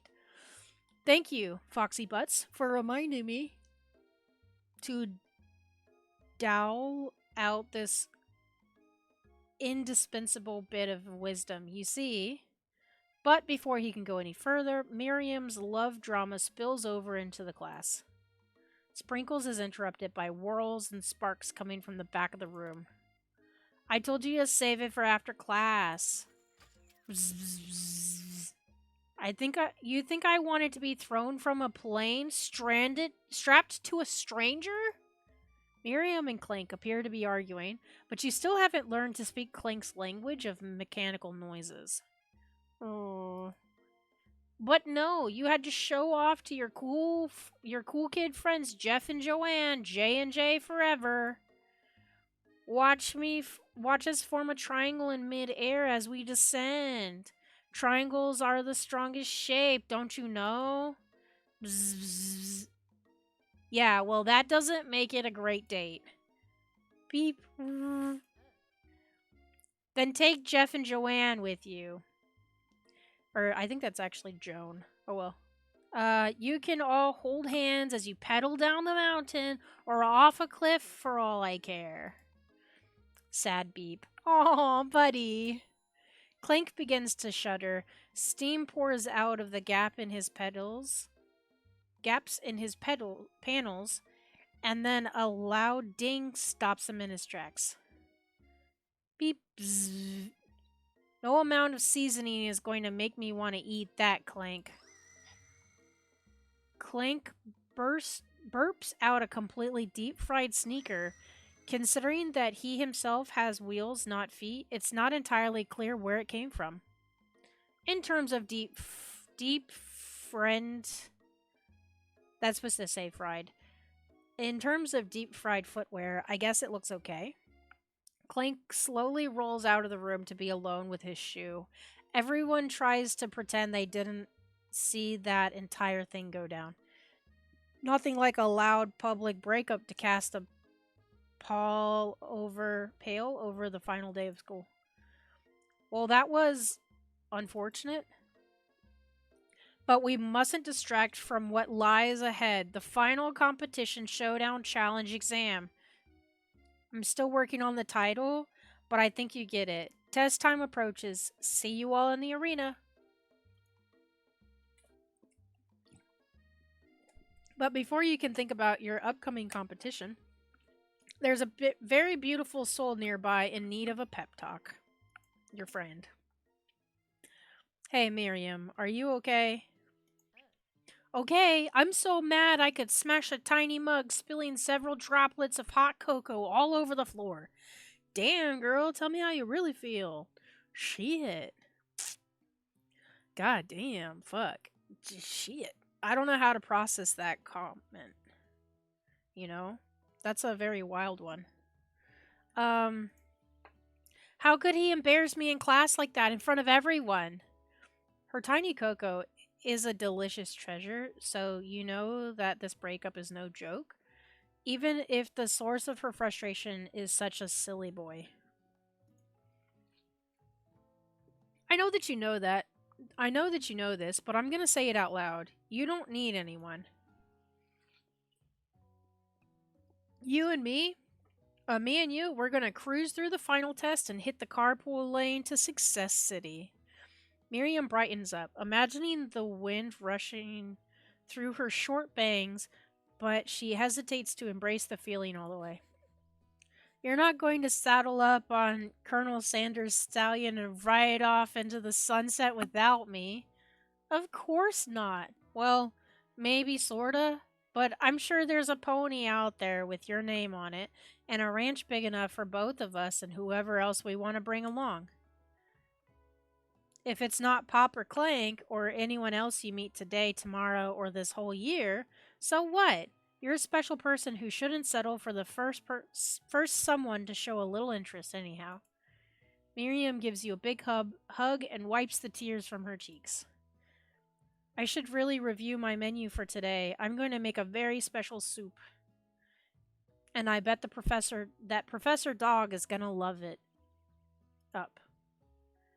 While you were pep talking Miriam, you completely missed lunch, but that's okay because you had a better idea of how to spend the time before your exam. You've decided to head to the arena early to practice a dish. This is it, the location of your final challenge of test of will, a test of courage, a test of talent, and a chance to beat the pants off of Van, the supposed man, and his eviler counterpart, Ashley. As planned, you begin to run of a a quick test of a recipe you've been working on, Foxy Butt's famous chicken pot pie. After practicing for months, making this dish comes second nature to you, and you're able to quickly get a fresh pot pie in the oven. But as soon as you do, your cram session is interrupted by Colonel Sanders. Foxy Butts, what are you doing here? There's still time before the final exam. Oh, just taking it all in. I'm big into visualizing success. I'm looking at my station and picturing victory. The pot pie has begun to bake, and the smell is slowly filling the space around you. Visualizing, huh? That's too bad. I was hoping you were here cooking something delicious. You'd usually happily share your food with anyone who is hungry, but the last time you let Colonel Sanders get in your head, it cost you a cook off. You decide that it's time to put your cooking above your romantic desires, but that decision gets hard to stick to when the oven timer goes off before you. Fess up about your practice dish. Okay, you got me. I'm doing a little bit more than visualizing. I know, my nose can smell a pot pie from 400 yards. That's an oddly specific distance, but you'd expect nothing less from such an oddly specific man. You knew it was a pot pie just from the smell? Not just a pot pie, but a chicken pot pie with an all butter crust. And my nose is telling me something else. Oh no, is it burning? Haha, no, I can smell that it was made with a heaping helping of TLC, but it'll probably start burning in a second if you don't pull it out. The moment of truth. Wow. It's the best pot pie I've ever tasted. I've always loved country cooking, and I could eat this all day. There's no time left. The final showdown is about to begin. Sprinkles lays down the ground rules. There are no rules. That's it. Except to cook with everything you've got. You step up for the cook-off of a lifetime. You decide that mac and cheese plus the pot pie you've been practicing are just the dishes you'll that'll pull you over the edge to victory. Meanwhile, both Van Van and Ashley are prepping wildly elaborate dishes per their usual over-the-top selves. Miriam has her giant magnifying glass and several sets of tweezers. She's definitely preparing to go big, going small. Colonel Sanders seems to be harnessing his. I almost read that as harassing. He was harassing his 11 herbs and spices. Colonel Sanders seems to be harnessing his 11 herbs and spices, but he's trying to find a way to improve on something perfect, his original recipe of fried chicken. The intensity in the room starts at full 10 out of 10. At a full 10 out of 10 with a frenzy of action. Everyone is calling out really cool special cooking moves as they prepare their food. Wow, this is getting serious. Colonel Sanders batters his chicken as it levitates through the air. Egg wash. Miriam furiously injects ingredients into an itty bitty pot of broth. Best friend Baster Blaster. Van Van flexes his pectorals as he chops open a sea urchin. Let's rock and roid. Okay. Ashley scoops her pastries off the tray with lightning speed. Shallow personality spatula. Wow, that's a whole mouthful. Even Clank gets in on it. 5-dial pressure point chicken cooking technique. Wait, when did Clank learn to speak English? It's the singularity as was foretold. We mustn't let it happen, or the appliance uprising will take us all. Self-destruct. Van Van quickly unplugs Clank and rolls him out the back door of the arena. As you frantically prepare your dish, you notice Ashley has her spellbook out. Is she going to use some dark magic to turn the tide? You've got a book of your own, and you're desperate not to see her win another battle. Should you take this opportunity to fight magic with magic, even if it's almost certainly evil magic? Do it the hard way. Who needs magic when you've got passion? I'm going to do this the hard way. Colonel Sanders sees that you've chosen to win on your own terms, and he gives you a subtle wink from across the room. Aww! I believe in you, foxy butts. Miriam notices too. And I've always believed in you, foxy butts, since we were little kids, because I'm your best friend forever. You turn to notice that Miriam is at your station cheering for you. Miriam, what about your dish? If you're here cheering, who's cooking? Tiny food, short cook time. I'm actually already done, so I thought I'd help you. Oh, that's sweet, but Miriam tosses a handful of spices directly into your boiling noodles. It's the secret ingredient. However, she doesn't know that you lied and the ingredient was made up. And where in the world did she get Eye of Newt from? The boiling pot explodes, sending Miriam flying backwards. The watery noodles begin to swirl in the air, bubbling up into a dark cloud that thickens and congeals before your very eyes. It is I, Steve, the spork monster. Steve? Wait, what happened to Gorko? You're not here to battle me, are you? We spork monsters are many. I think Gorko had the day off, but you have conjured Steve, and I hate to battle, so I'd say you're doing pretty alright. Oh, hey, you're in the middle of a cooking competition. I love this stuff. It's better than TV. You crazy kids and your culinary skills really impress me. Mind if I hang out? I'm sorry, Steve, but I'm kind of in the middle of something. Do you mind? Steve the Spork Monster notices you've got the grimoire stashed beneath your cooking station. I see what you're up to. Crisscrossed some magical items and accidentally summoned me, huh? Ha, yeah, you guessed it, sorta. If you're here, would you mind tossing some fresh noodles in a pot of salted water? I'd love to. I've always wanted to be a top chef, actually. You know, when I was just a little spork pup back in the old country, You could feel a spork monster winding up to tell you a very long and involved story. You don't know exactly where they came from, but it seems like it was probably lonely there. Actually, you know what? Maybe you should watch from the stands. I really need to focus on this competition. I understand. It's kind of like that time in monster school that I had fallen asleep during tactics class, and when I woke up, you toss a serious stare at Steve, and he takes the hint. Never mind, I'll tell you later. Good luck. After suffering this huge setback, you don't know how you could ever win. You summon extra power from deep down within yourself. You give up and drop out of culinary school. You can do this. You have what it takes. I came here to win. I can I said you can do this. It says I can do this. My bad. Your hair turns mac and cheese orange as culinary energy flows through your body. Not sure that's how that works. My heart is pure, my hands are steady, my taste buds have been preparing their entire lives for. Yes, Foxy Butts, you are the chosen one. You will avenge me. The power you've been summoning immediately fades back out. You interrupted my inspiring monologue. Sorry. My heart is pure, my hands are steady, my taste buds have been preparing their entire lives for this moment. I will show the world my cookery. You begin to levitate off the ground. Energy courses through your body. You know that with this power you can do anything. Except turn back time, which would be super useful because while you were powering up, your chicken pot pie overcooked in the oven and can't be served.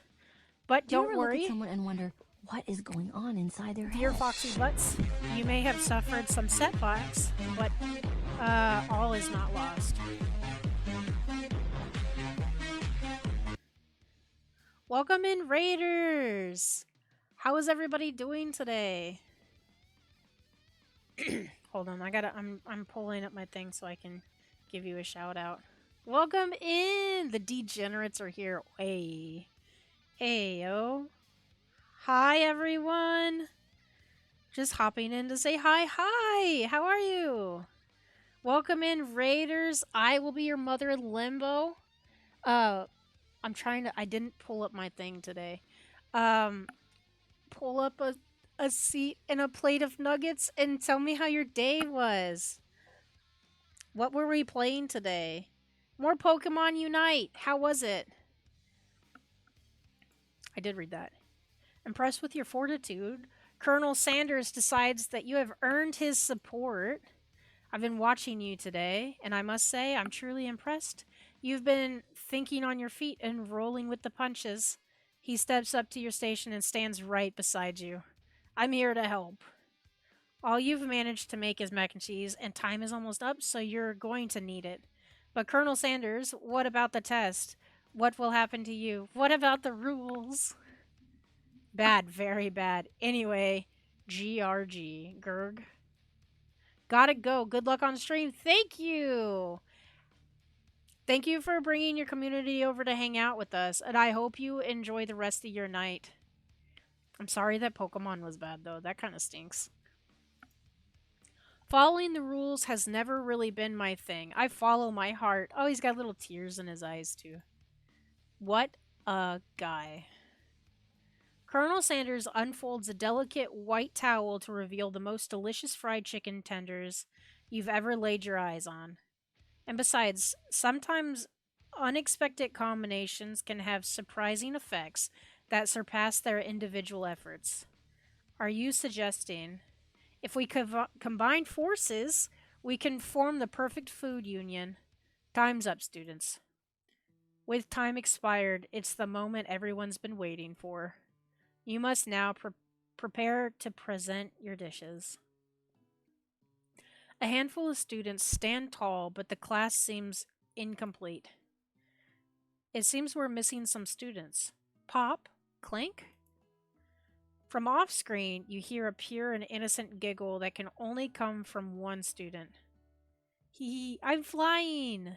It sounds like it's coming from that broom closet over there. Miriam, would you mind? Inside the closet, you see Pop hanging on a broom hook by the elastic of his underpants. Pop, get down from there right now.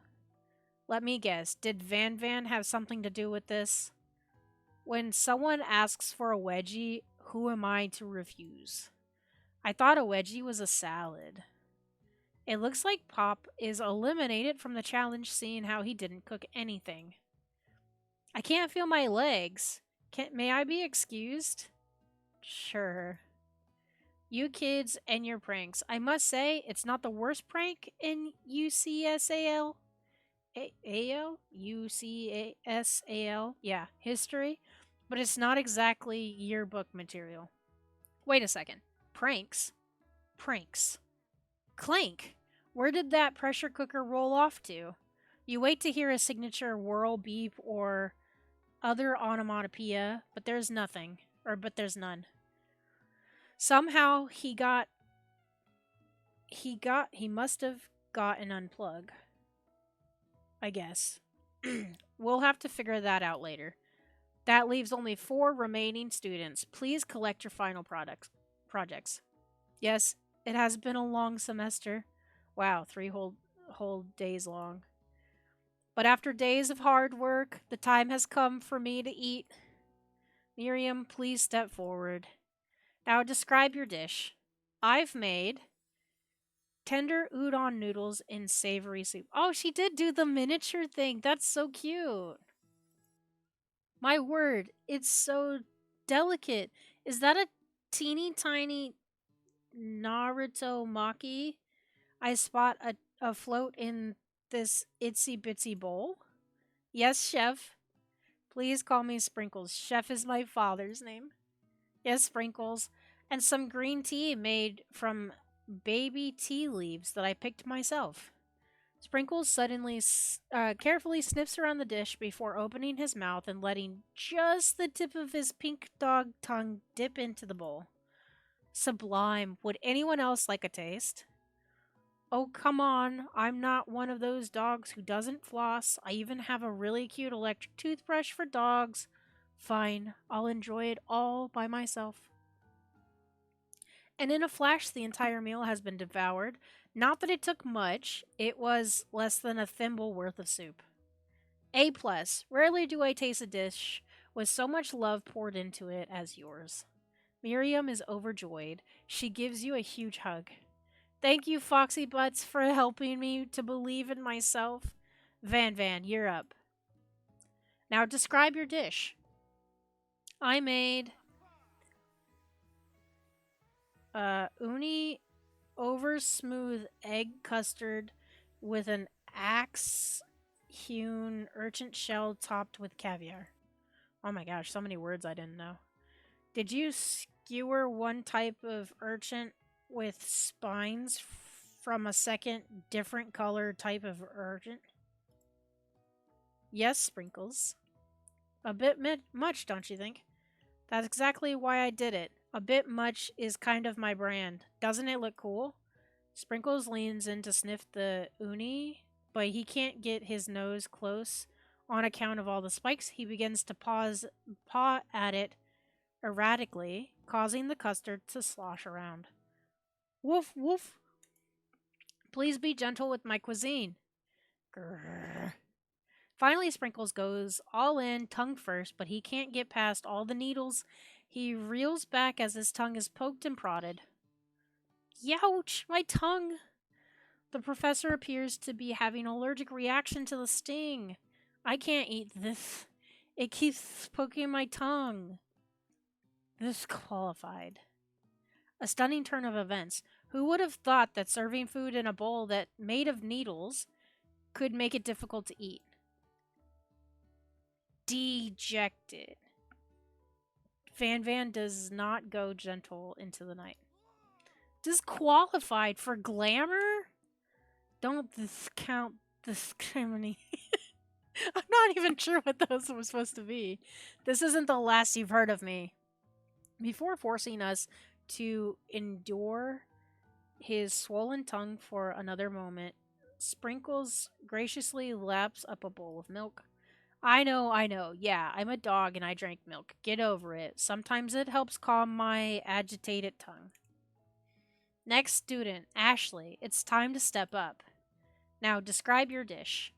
I made dessert. Orange blossom, Turkish delight, and a light rose water syrup topped with French um meringue? Meringue. It's meringue. It's meringue. We're good. And connect it by sugar glass. Ooh, that actually doesn't sound too bad. Indeed, it's quite delightful. However, I'd ask that you please refrain from eating it or attempting to taste it in any way. It's very fragile and meant to be a display piece. Don't eat the food. At a cooking school?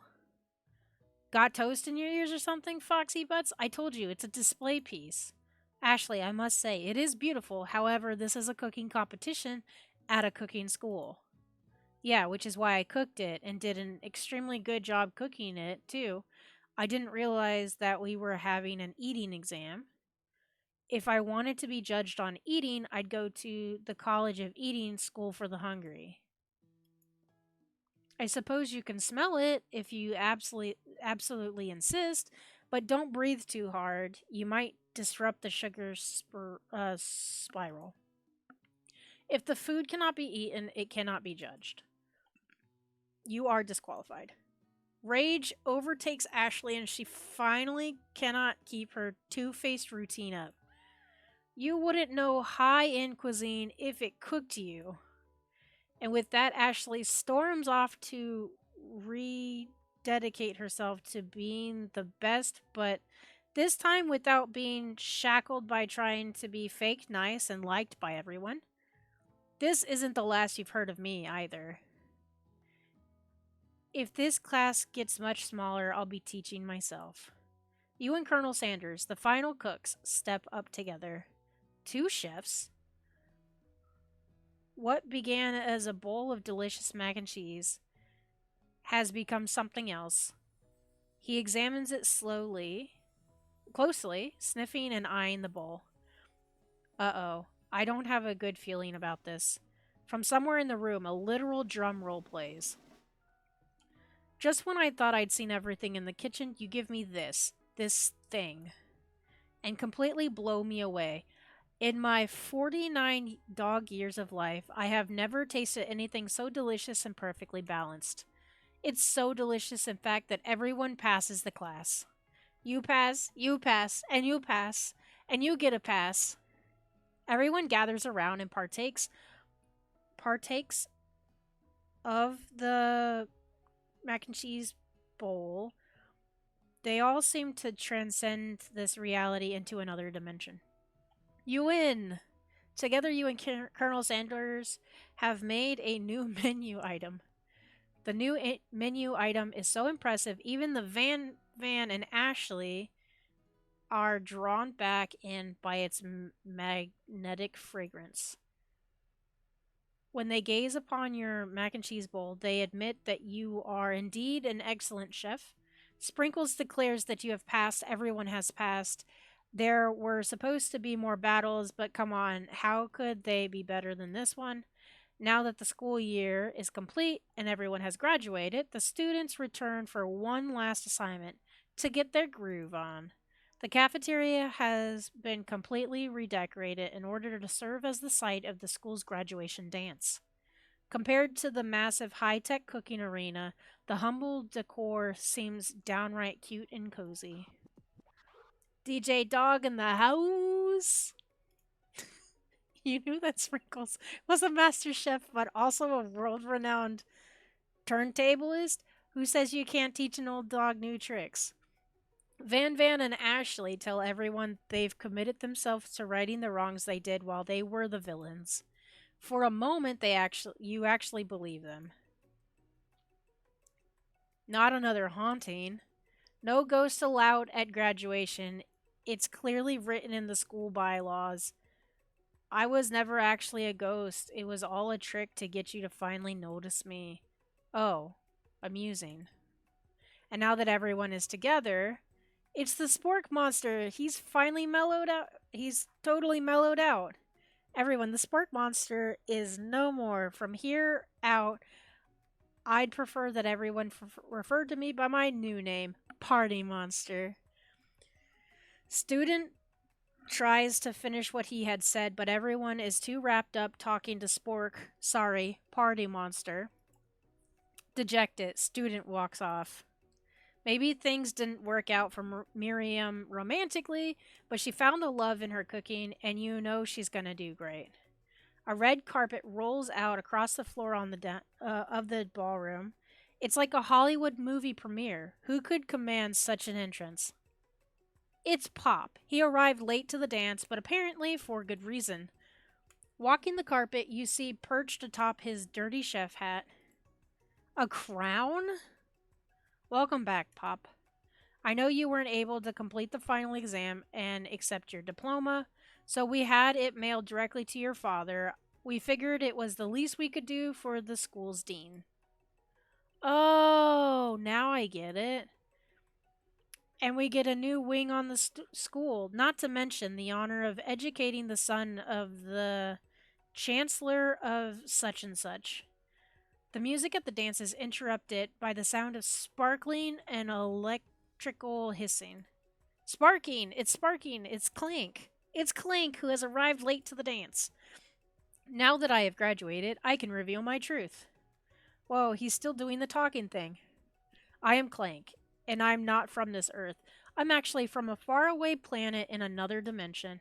What? What? I actually feel like I knew this the whole time.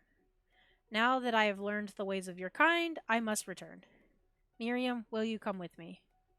I don't know what to say. Besides, no, obviously. I have just begun to learn who I really am. This isn't the time for me to devote my life to figuring out who you are, Clank. You're blown away by Miriam's maturity. It's pretty clear she has managed to surpass you in this regard. I understand, kind of. Humans are weird. A portal opens up and Clank disappears through it. Finally, Colonel Sanders arrives. Wait, he's dressed down for the dance? What? Okay. Howdy, classmates. Just like the first day you met him, he has come prepared to feed the entire class. However, it's not enough to just give them a bucket of chicken. This time, it's a full meal.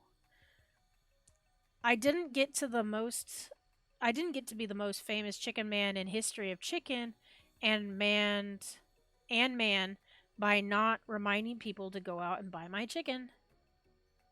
The end? No, it's not the end. As everyone feasts on their delicious chicken dinner, Colonel Sanders finds you sitting at the edge of the dance floor. Foxy Butts, what are you doing sitting all alone? Oh, you know, just waiting for the right person to ask me to dance. I wonder, might you tell me what are the qualities that you would expect to find in such a lucky person? Off the top of my head, oh, I don't know. A spicy musk, a tidy goatee, and a degree from the University of Cooking School Academy of Learning, just to name a few. It truly is my lucky day. Would you dance with me? Yes, yes, I would love to. As you glide across the dance floor, hand in hand, I drop my pin. Hold on. Hold on! I need my pen! Okay, I got it. As you glide across the dance floor, hand in hand with Colonel Sanders, the future stretches out in front of you. And once my 100th franchise is up and running, I'll be ready to take a day off, and I'll be so glad to spend it together with you, Foxy Butts. How sweet. We'll work together and play together. Colonel Sanders stops dead in his tracks. Work together? Well, I think this is something I'll just need to do by myself. But who will help you run your restaurants? I don't believe I need help. Besides, based on your time at school here, do you really think running restaurants is the best path forward? Could it be you found a love connection but failed to earn Colonel Sanders' respect as a chef? Can you live with only half of him? Will you be able to endure sharing him with his other love? The life of an entrepreneur? I dropped my pen again. I suppose I could enroll at pastry school. Oh, my dear Foxy Butts, I'm sure that you'll find your place eventually, and along the way you'll have me by your side. The end. He didn't kiss me.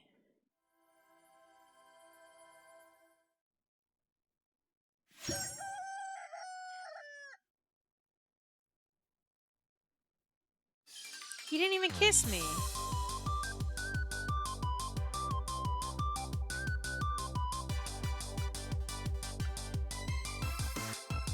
We're just gonna watch the opening again.